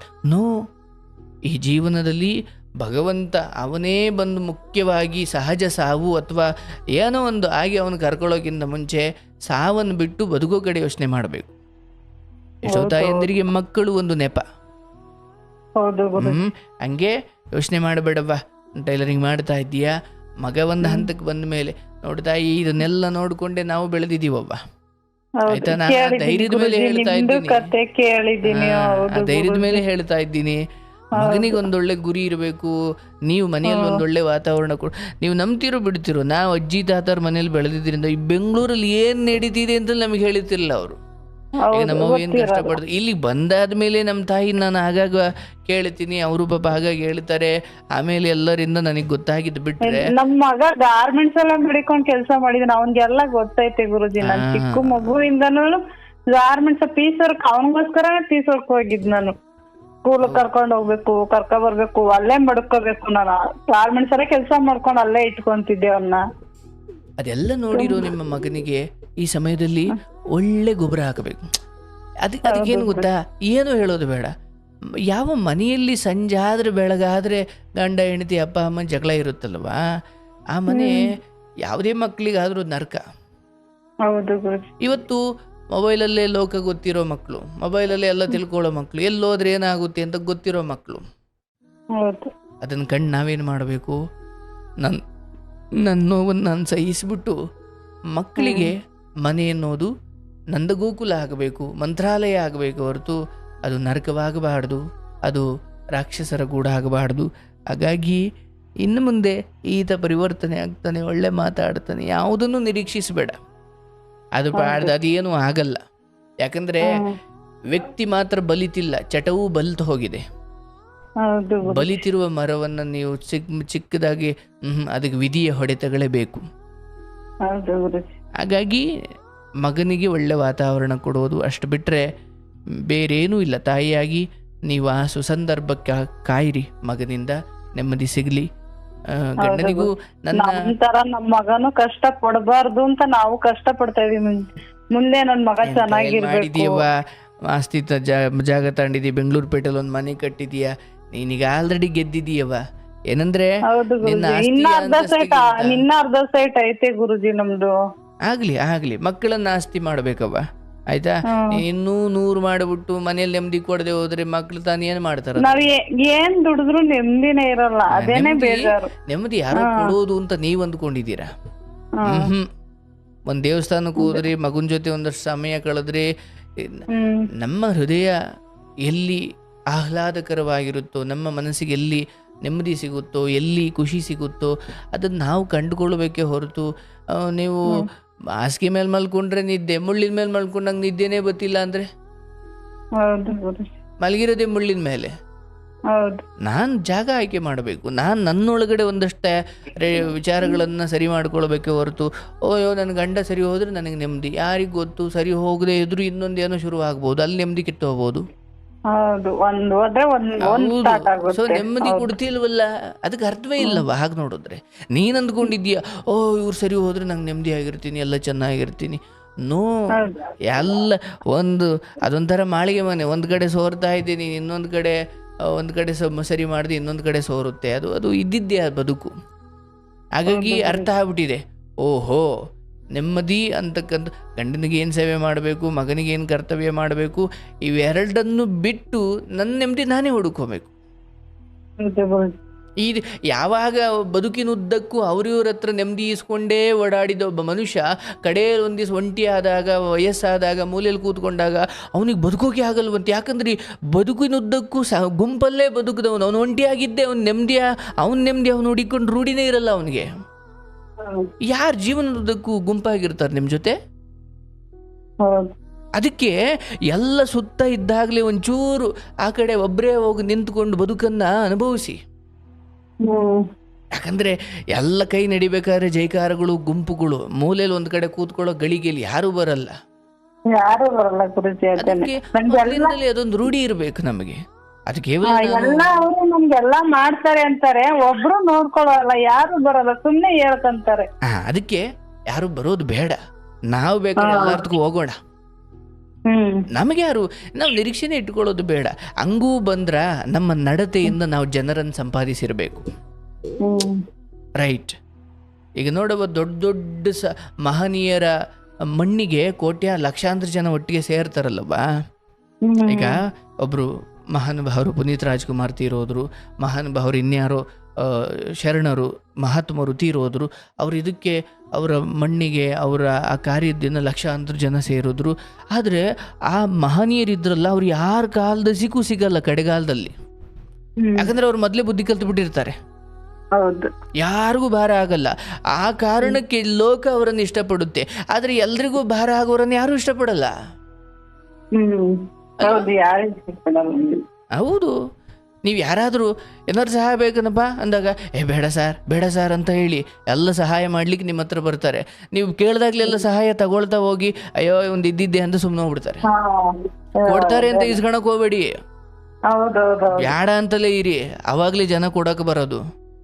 ಕೊಡ್ತಾರೆ ಅಂತ ನೀವು ಈಸ್ಕೊಳ್ತಾ ಹೋದ್ರೆ 1-2 ಸತಿ ಕೊಡ್ತಾರೆ, 3ನೇ ಸತಿ ನೀವು ಬರೋ ದಾರಿಲೇ ಅವ್ರು ಬರಲ್ಲ. ಜೀವನದ ಒಳ ರಹಸ್ಯಗಳಿವು. ಹಾಗಂತ ಜನರು ಕೆಟ್ಟವರು ಅಂತ ಹೇಳ್ತಾ ಇಲ್ಲವ. ಇದೊಂದು ರೀತಿ ನೀತಿ, ಇದಿರೋದೇ ಹೀಗೆ. ನಾವು ಅದನ್ನು ಅರ್ಥ ಮಾಡಿಕೊಂಡು ಬದುಕಬೇಕು. ಅಷ್ಟು ಮಾಡವ. ಆತನ ಕುರಿತು ಹೆಚ್ಚು ತಲೆ ಕೆಡಿಸ್ಕೊಳ್ಬೇಡ. ಅವರ ಆರೋಗ್ಯ ಸುಧಾರಿಸಲಿ, ನಾನು ದೇವರಲ್ಲಿ ಪ್ರಾರ್ಥನೆ ಮಾಡ್ತೀನಿ. ಆದರೆ ಈಗ ನಿನ್ನ ಮುಖ್ಯ ಜವಾಬ್ದಾರಿ ಮನೆಯನ್ನು ಬೆಳಗ್ಗೆ ಸಂಜೆ ಈತನ ಕೂಗಾಟ ಅರಿಚಾಟಗಳ ನಂತರವೂ ನೀವು ಒಂದು ಹೆಣ್ಮಗಳಾಗಿ ಮನೆಯಲ್ಲಿ ದೀಪ ಹಚ್ಚುತ್ತಾ, ಪರವಾಗಿಲ್ಲ ಆತ ಒಂದು ಕಡೆ ಕೂಗಾಡ್ಕೊಳ್ಳಿ, ನಿನ್ನನ್ನು ಬೈಲಿ, ಏನಾದರೂ ಅಂದ್ಕೊಳ್ಳಿ, ನೀನು ಮಗನೊಂದಿಗೆ ಸಂತೋಷವಾಗಿ ನಗನಗುತ್ತಾ ಈ ಕಡೆ ಈತ ದುಃಖ ಕೊಟ್ಟರೆ ನಿನ್ನ ಕಡೆಯಿಂದ ನೀನು ಸಂತೋಷ ಕೊಡಬೇಕು. ಇಬ್ಬರು ಅದನ್ನೇ ಕೊಡೋದಾದ್ರೆ ಅವನಿಲ್ಗೆ ಹೋಗ್ಬೇಕು. ಅಷ್ಟು ಮಾಡ್ಕೊಳ್ಳಿ, ಒಳ್ಳೆಯದಾಗಲಿ. ನಿನ್ನ ಏನವ ಅದು ಹೊಲಿಗೆ ಯಂತ್ರದ ಏನು ದಾರ ನಡೆಯೋವರೆಗೂ, ಕೈ ನಡೆಯೋವರೆಗೂ ಚಂದ, ಹೊರಗೆ ಬೇಡ. ಆರೋಗ್ಯ ಕಾಪಾಡಿಕೊಂಡು ಎಲ್ಲಿವರೆಗೂ ಕೈ ನಡೆಯುತ್ತೋ ಅಲ್ಲಿವರೆಗೂ ನೀನು ದುಡಿಮೆ ಮಾಡ್ಕೊಂಡು ನಿನ್ನ ಕರ್ಮ ನೀನು ಕಳಿಯವ. ಭಗವಂತ ಕರೆದಾಗ ಬಂದೆ ಕಣಪ್ಪ ಅಂತ ಹೊರಡು, ಯಾವುದು ಹಿಂದೆ ಬರಲ್ಲ. ಆದರೆ ಹೋಗೋಕ್ಕಿಂತ ಮುಂಚೆ ಯಾವುದು ಬದಲಾಗಲ್ವೋ ಅದಕ್ಕೋಸ್ಕರ ನಾನು ಆಗಲೇ ಹೇಳ್ದಂಗೆ ಬೀಳದೇ ಇರೋ ಹಣ್ಣಿಗೆ ಕಲ್ಲೊಡ್ಕೊಂಡೇ ಜೀವನ ಕಳಿಯೋದು ಬೇಡ. ಅದನ್ನ ತಿದ್ಕೊಳ್ಳದೆ ಹೋದ್ರೆ ಕಡೆಗಾಲದಲ್ಲಿ ಪಶ್ಚಾತ್ತಾಪ ಪಡ್ಬೇಕಾಗುತ್ತೋ, ಏನಪ್ಪ ನಂದು ಒಂದು ಜೀವನವ. ಹುಟ್ಟದೇ ಇದ್ದವನ ಬದುಕು ಹೆಂಗೋ ಹುಟ್ಟಿಯೂ ನನ್ನ ಬದುಕಿದೇ ಆಯ್ತಲ್ಲಪ್ಪ ನಂಗೆ. ಹುಟ್ಟಿದೀರಾ ಅಂದರೆ ಯಾವುದು ಮುಟ್ಬೇಕು ಯಾವುದು ಮುಟ್ಬಾರ್ದು, ಯಾವ್ದು ಜೊತೆ ಕೂರ್ಬೇಕು ಯಾವ್ದು ಜೊತೆ ಕೂರಬಾರ್ದು, ಯಾವುದಕ್ಕೆ ಹೋಗಬಾರ್ದು, ಈ ಒಳಿತು ಕೆಡುಕುಗಳ ಅರಿವೇ ಇಲ್ಲ. ಯಾಕಿಲ್ಲ ಅಂದರೆ ನನಗೆ ನಮ್ಮದು ನನ್ನ ಗಂಡ ನಂದು ಇದೇನೋ ಮೋಹ ಬಂದ್ಬಿಟ್ಟು ಎಲ್ಲಿ ಕೂರ್ಬೇಕು ಎಲ್ಲಿ ಕೂರಬಾರ್ದು, ಯಾವುದಕ್ಕೆ ಮಹತ್ವ ಕೊಡಬಾರ್ದು ಅನ್ನೋದೇ ನಿಮಗೆ ಗೊತ್ತಾಗ್ತಾ ಇಲ್ಲ. ಅದೇ ಮನೆ ಮುಂದೆ ಯಾವುದೋ ಒಬ್ಬ ಸುಮ್ಮನೆ ಕೂತ್ಕೊಂಡು ಬಾಯಿ ಬಡ್ಕೊತಾನೆ, ಏನೇನೋ ಮಾತಾಡ್ತಾನೆ. ಎದ್ದು ಹಾಗತ್ತಿಗೆ ಏನು ಮಾತಾಡ್ತೀಯ, ನಂಗೆ ಕೆಲಸ ಐತೆ ಅಂತೀಯ ನೀನು. ಅವನು ಕುಡುಕ್ನೆ, ಅವನ ಬಗ್ಗೆ ನೀನು ತಲೆ ಕೆಡಿಸ್ಕೊಳಲ್ಲ. ಯಾಕೆ? ಅದ್ರ ಜೊತೆ ನಂದು ಅಂತ ನಿನಗೆ ಸಂಬಂಧ ಇಲ್ಲ. ಇದು ನಂದಾದ್ರೆ ಮಾತ್ರ ನನಗೆ ಇದು ಹೆಂಗಪ್ಪ ಏನಪ್ಪ ಅಂತ, ಇದು ನಂದಾದ್ರೆ ಮಾತ್ರ ಇದೆಲ್ಲ, ಹೌದಲ್ಲವ? ಏನು ಮಾಡ್ಲಿಕ್ಕೆ ಆಗಲ್ಲ. ಬಟ್ ಹೋಗ್ತಾ ನಾವು ಅರ್ಥ ಮಾಡ್ಕೊಳ್ಬೇಕು, ಇದೇನಪ್ಪ ಗಂಡಂದು ಇದೇ ಆಯಿತು, ಇಲ್ಲ ನಾನು ಮಗನ ಕಡೆ ಗಮನ ಕೊಡಬೇಕು. ಯಾಕಂದರೆ ಅವರು ಹೇಳ್ತಾ ಇದ್ರು, ಕಳೆದ ಕರೆ ಮಾಡಿದವ್ರ ಹೆಣ್ಮಗಳು, ನನ್ನ ಗಂಡ ಆರೋಗ್ಯವಾಗೇ ಇದ್ದರು, ಹೊಂಟ್ಬಿಟ್ರೆ ಹಾಗೆ 4 ಗಂಟೆಗೆ ಫೋನ್ ಬಂತು, ಚೆನ್ನಾಗೇ ಇದ್ದರು, ಊಟ ಆಯ್ತಾ ತಿಂಡಿ ಆಯ್ತಾ ಅಂತ, ಅಥವಾ ಏನು ಮಾಡ್ತಿದ್ದೀ ಅಂತ ಕೇಳಿದ್ರು. ನೆಕ್ಸ್ಟ್ ನೀನು ಗಂಡ ಅಲ್ಲೇ ಆಸ್ಪತ್ರೆ ಸೇರೇನೆ ಅಂದರು. ಅಲ್ಲಿ ಯಾವ ಕಾಯಿಲೆನೂ ಇರಲಿಲ್ಲ. ಅಂದರೆ ಹೀಗೆ ಸಡನ್ನಾಗಿ ಹೊರಡೋದಿಕ್ಕೆ ಸಾಧ್ಯ ಇದೆ ಈ ಜೀವನದಲ್ಲಿ ಅನ್ನೋದಾದರೆ, ನೀನು ಗಂಡನ ಬದಲಾಯಿಸಿ ಮುಂದಿನ 10 ವರ್ಷ ಆದಮೇಲೆ ಮಗನ ಕಡೆ ಗಮನ ಕೊಡ್ತೀಯ, ಮತ್ತು ಆ 10 ವರ್ಷದಲ್ಲಿ ಇರ್ತೀಯ ಅಂತ ಏನು ಗ್ಯಾರಂಟಿ ಅಲ್ವನವ? ಹಾಗಾಗಿ ಸಮಯ, ಈ ಕ್ಷಣ, ಇದು ಮಾತ್ರ ನಂದು. ತಡೆಯಪ್ಪ ಇದೆಲ್ಲ ಸರಿ ಹೋಗಲಿ, ಆಮೇಲೆ ಮಗನ ಕಡೆ ಗಮನ ಕೊಡೋಣ, ಆಮೇಲೆ ಅನ್ನೋದು ಬರದೇ ಇರ್ಬೋದು, ಯಾರಿಗೆ ಗೊತ್ತು. ಅದಾಗದೇ ಇರೋ ಕೆಲಸ ಅಂತ ನಮಗೂ ಗೊತ್ತಾಗ್ಬಿಟ್ಟೈತೆ ಗುರುಜಿ. ಅದು ಗೊತ್ತಿದ್ದು ಏನು ಮಾಡಬೇಕು, ಆ ಕಡೆ ಗಮನ ಕೊಡಿ. ಇರ್ಲವ, ದುಡಿತಾ ಇದೆಯಾ, ದುಡೀರಿ, ಟೈಮ್ ಊಟ ಮಾಡಿ, ಆರೋಗ್ಯ ಕಾಪಾಡ್ಕೊಳ್ಳಿ. ಗಂಡನಿಗೇನು ಅನ್ನಬೇಡಿ. ನೀವು ಆ ಜೀವವನ್ನು ಕರುಣೆಯಿಂದ ನೋಡಿ. ಅದನ್ನು ನೀವು ಬೈಗುಳ ಅಂದ್ಕೊಂಡ್ರೆ ನಿಮಗೆ ದುಃಖ. ಅಯ್ಯೋ ಪಾಪ, ಗುರುಗಳು ಹೇಳ್ದಂಗೆ ಅದ್ರ ಕರ್ಮ ಅದು ಕಳೀತಾ ಇದೆ, ಕಳ್ಕೊಳ್ಳಿ ಬಿಡು. ಯಾಕಂದ್ರೆ ಅದನ್ನು ಕಳೆದೇ ಅದು ಮುಂದಿನ ಇದಕ್ಕೆ ಹೋಗ್ಬೇಕು. ಮತ್ತೆ ಇನ್ನೆಲ್ಲ ಹೋಗಿ ಇದನ್ನೇ ಮಾಡುತ್ತೆ ಮತ್ತಲ್ವ. ಆ ದೃಷ್ಟಿಯಲ್ಲಿ ನೋಡಿದ್ರೆ ಅದೊಂದು ಆತ್ಮ, ಅದ್ರ ಕರ್ಮ ಅದು ಕಳೀತೈತೆ. ಯಾಕಂದರೆ ಎಷ್ಟೋ ಸಾರಿ ಕಥೆಗಳಲ್ಲಿ ಕೇಳಿದ್ದೀರಾ, ರಾಮನ ಕೈಯಲ್ಲಿ ಸತ್ತ ರಾಕ್ಷಸಿ ಸತ್ತು ಬಿದ್ದ ತಕ್ಷಣ ಆನಂತರ ಒಳ್ಳೆ ಹೆಣ್ಮಗಳಾಗಿ ನನ್ನ ಶಾಪ ವಿಮೋಚನೆ ಮಾಡಿದ್ದಕ್ಕೆ ನಿನಗೆ ಕೃತಜ್ಞತೆ ರಾಮಚಂದ್ರ ಅಂತ ಹೇಳಿ ಹೊರಟೋದ್ಲಂತೆ. ಅಂದ್ರೆ ರಾಕ್ಷಸಿಯಾಗಿದ್ದವಳು ಅದವಳು ಕರ್ಮ ಆಗಿತ್ತು. ರಾಮನಿಂದ ಕೊಲ್ಲಲ್ಪಟ್ಟಳು, ರಾಮ ಅವಳನ್ನು ಕೊಂದನು. ಅದಾದ ಮೇಲೆ ರಾಕ್ಷಸಿ ಆಗಿರು ನೀನು ಅಂತ ಯಾರೋ ಹಿಂದೆ ಮುನಿ ಶಾಪ ಕೊಟ್ಟಿರ್ತಾನೆ. ಅಂದರೆ ಅಲ್ಲೇನೇ ಹೇಳ್ತಿದ್ದಾರೆ ಆ ಕತೆ ಮೂಲಕ, ಅಂದರೆ ಆ ರಾಕ್ಷಸಿಯ ವರ್ತನೆ ಇತ್ತಲ್ಲ, ನಾವು ಸುಮ್ಮನೆ ನೋಡಿದ್ರೆ ಅಯ್ಯೋ ಇವಳು ಕೆಟ್ಟವಳು, ಆದರೆ ಒಳ ಹೊಕ್ಕು ನೋಡಿದ್ರೆ ಆತನಿಗೆ ಅದು ಕರ್ಮ, ಅದು ಯಾರೋ ಶಾಪ ಕೊಟ್ಬಿಟ್ಟಿದ್ರೆ ಅಥವಾ ಹಿಂದೇನೋ ಮಾಡಿದ್ದೆ ಎಡವಟ್ಟು, ಇಲ್ಲಿ ಅದು ರಾಕ್ಷಸಿಯಾಗಿ ಇತ್ತು. ರಾಮನಿಂದ ಅದು ವಿಮೋಚನೆ ಆಯಿತು. ಆತ್ಮದ ದೃಷ್ಟಿಯಲ್ಲಿ ನೋಡಿದ್ರೆ ಆ ರಾಕ್ಷಸಿಗೆ ಶಾಪ ವಿಮೋಚನೆ ಆಯಿತು ರಾಮಚಂದ್ರನಿಂದ. ಈಗ ಅವಳು ಒಳ್ಳೆಯವಳಾದ್ಲು. ಈಗ ರಾಕ್ಷಸಿಯೂ ಕೂಡ ನನಗೆ ಕರುಣೆ ಉಳ್ಳವಳು, ಅಥವಾ ನನಗೆ ಆ ರಾಕ್ಷಸಿ ಮೇಲೂ ಕರುಣೆ ಬರುತ್ತೆ. ಅಯ್ಯೋ ಪಾಪ ಅವಳು ಮೂಲ ರಾಕ್ಷಸಿ ಅಲ್ಲ, ಆದರೆ ಅವಳಿಗೆ ಯಾವುದೋ ಶಾಪ ಇತ್ತು ಅಂತ.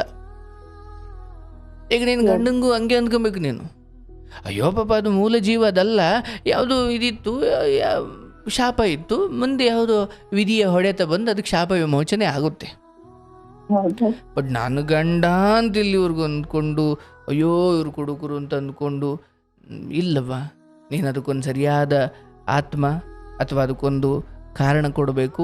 ಆ ಪ್ರಕಾರವಾಗಿ ಅಯ್ಯೋ ಅದು ಒಂದು ಜೀವ, ಏನೋ ಅದ್ರ ಕರ್ಮ ಅದು ಕಳ್ಕೊಳ್ತಾ ಇದು ಬಿಡಪ್ಪ ಅಂದ್ಕೊಂಡು ನೀವು ಆಗಬೇಕಾಗಿರೋ ಕೆಲಸದ ಕಡೆ ಗಮನ ಕೊಡವ್ವ. ಶುಭವಾಗಲಿ ತಾಯಿ, ಒಳ್ಳೆಯದಾಗ್ಲವ್ವ. ನಿನ್ನ ಮನೆಯಲ್ಲಿ ನೆಮ್ಮದಿ ನೆಲೆಸಲಿ. ಆ ನೆಮ್ಮದಿ ಸ್ವಯಂ ನಿಮ್ಮ ಅಂತರಂಗದಲ್ಲೇ ಇದೆ. ಅವರೇನಾದರೂ ಅಂದುಕೊಳ್ಳಿ, ಏನಾದರೂ ಮಾಡಲಿ, ಬದಲಾಯಿಸೋ ಪ್ರಯತ್ನ ಬಿಡು, ವಿಧಿಗೆ ಬಿಟ್ಟುಬಿಡು, ನೀನು ನಂಬುವ ದೇವರಿಗೆ ಬಿಟ್ಟುಬಿಡು. ನಿನ್ನ ಮಗನ ಕಡೆ ಗಮನ ಕೊಟ್ಟು ಆರೋಗ್ಯ ನೋಡಿಕೊಂಡು ಚೆನ್ನಾಗಿರವ್ವ. ಒಳ್ಳೆಯದಾಗಲಿ ತಾಯಿ ನಿಮಗೆ. ಶುಭವಾಗ್ಲವ್ವ, ಶುಭವಾಗಲಿ. ಗೋವಿಂದ. ನೋಡಿ ತಾಯಿ ಗಂಡನ ಕುರಿತಾಗಿ ಏನೋ ದುಃಖ. ಎಷ್ಟು ಹೆಣ್ಮಕ್ಳು ಈ ರೀತಿ ಸಮಸ್ಯೆ ಅನುಭವಿಸ್ಕೊಂಡು ಬದುಕ್ತಿದ್ದಾರಲ್ವ. ದೇವರಲ್ಲೆಲ್ಲರಿಗೂ ನೆಮ್ಮದಿ ಕೊಡ್ಲಪ್ಪ. ಗಂಡು ಮಕ್ಕಳು ದಯವಿಟ್ಟು ಯಾವತ್ತೂ ಚಟಕ್ಕೆ ಬೀಳಬೇಡಿ. ನಿಮ್ಮ ಆರೋಗ್ಯ ಕೆಡೋದಲ್ಲದೆ ಮನೆ ನೆಮ್ಮದಿಯೆಲ್ಲ ಹಾಳಾಗ್ಬಿಡುತ್ತೆ. ಒಳ್ಳೆಯದಾಗಲಿ ತಾಯಿ. ಬಂಧುಗಳೇ, ಇಲ್ಲಿಗೆ ಇವತ್ತಿನ ಪ್ರೀತಿ ಮಾತು ಕಾರ್ಯಕ್ರಮವನ್ನು ಮುಕ್ತಾಯ ಮಾಡೋಣ. ಮತ್ತೊಮ್ಮೆ ನಿಮ್ಮೆಲ್ಲರಿಗೂ ಥ್ಯಾಂಕ್ ಯು ಸೋ ಮಚ್ ಕಾರ್ಯಕ್ರಮದಲ್ಲಿ ಭಾಗವಹಿಸಿದ್ದಕ್ಕೆ. ನಾನು ಈ ಮೂಲಕ ಹೇಳೋದು, ಈ ಕಾರ್ಯಕ್ರಮದಲ್ಲಿ ತುಂಬ ಕಥೆಗಳನ್ನು ನೀವು ಕೇಳ್ತಾ ಇರ್ತೀರಿ. ದಯವಿಟ್ಟು ಗಂಡು ಮಕ್ಕಳಿಗೆ ನಾನು ಕೈ ಮುಗಿದು ಕೇಳ್ಕೊಳ್ತೀನಿ, ಯಾವುದೇ ಚಟಕ್ಕೆ ಬಲಿಯಾಗಬೇಡಿ.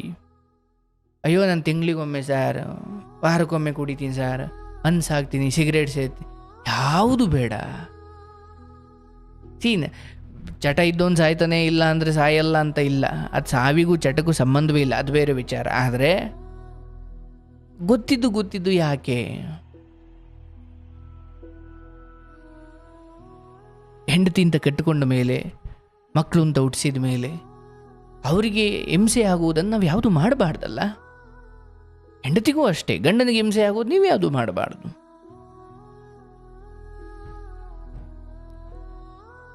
ನಾವು ಹಾಗೆ ನಮ್ಮ ಜೀವನವನ್ನು ಕಟ್ಟಿಕೊಳ್ಬೇಕು. ಹುಡುಗರು ಡಿಸೈಡ್ ಮಾಡಬೇಕು. ನಿಮಗೆ ಸಿಗುವ ಹುಡುಗಿ ಅಥವಾ ನಿಮ್ಮ ಬದುಕಲ್ಲಿ ಬರುವ ಹೆಣ್ಮಕ್ಳು ಅಥವಾ ಬಂದಿರುವ ಹೆಂಡತಿ ಅಥವಾ ನೀವು ಗಂಡ ಹೆಂಡತಿ ಏನಿದ್ದೀರಿ, ನನ್ನ ಗಂಡನಿಗೆ ಹಿಂಸೆ ಆಗುವಂಥ ನಾನೇನು ಮಾಡಲ್ಲ ಸರ್, ಅಥವಾ ನನ್ನ ಹೆಂಡತಿಗೆ ಹಿಂಸೆ ಆಗುವಂಥದ್ದು ನನ್ನ ಯಾವ ಚಟವೂ ನಾನು ಇಟ್ಕೊಳ್ಳಲ್ಲ ಸರ್. ಇಷ್ಟೇ ಸಾಕು. ಹೆಂಡತಿಯಲ್ಲ ಅವಳು ಪಾರ್ವತಿ, ಗಂಡನಲ್ಲ ಆತ ಪರಮೇಶ್ವರ. ನೀವಿಬ್ಬರಿಗೂ ಪರಸ್ಪರ ಒಬ್ಬರಿಗೊಬ್ಬರು ದುಃಖ ಕೊಡದಿರುವಷ್ಟು ನಿರ್ಧಾರ ನೀವು ಮಾಡಿದ್ರೆ ಸಾಕು. ಅದು ದೇವ್ರ ಪೂಜೆ. ಈ ಕಡೆ ದೇವ್ರಿಗೆ ಪೂಜೆ ಮಾಡಿಬಿಟ್ಟು ಹೆಂಡತಿಗೆ ನೋವು ಕೊಡೋದಾದರೆ, ಕಣ್ಣೀರು ಹಾಕ್ಸೋದಾದರೆ, ಅಥವಾ ಈ ಕಡೆ ಇಲ್ಲಿ ಶಿವನಿ ಪೂಜೆ ಮಾಡಿಬಿಟ್ಟು ಗಂಡನಿಗೆ ಅನ್ಯಾಯ ಮಾಡೋದಾದರೆ ಯಾವ ದೇವ್ರು ಮೆಚ್ಚುತ್ತಾನೆ?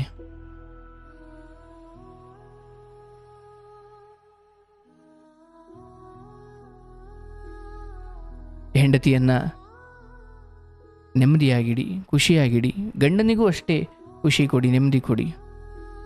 ನನಗಂತೂ ಏನಂದರೆ,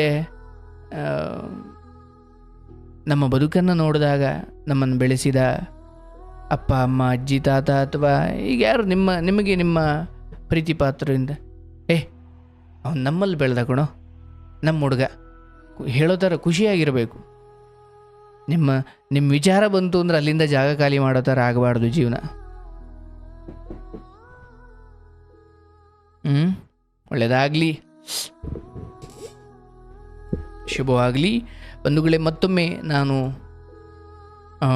ಶನಿವಾರದ ಪ್ರೀತಿ ಮಾತು ಕಾರ್ಯಕ್ರಮದಲ್ಲಿ ನಿಮ್ಮನ್ನು ಭೇಟಿಯಾಗ್ತೀನಿ. ಥ್ಯಾಂಕ್ ಯು ಸೋ ಮಚ್ ಕಾರ್ಯಕ್ರಮದಲ್ಲಿ ಭಾಗವಹಿಸಿದ್ದಕ್ಕೆ.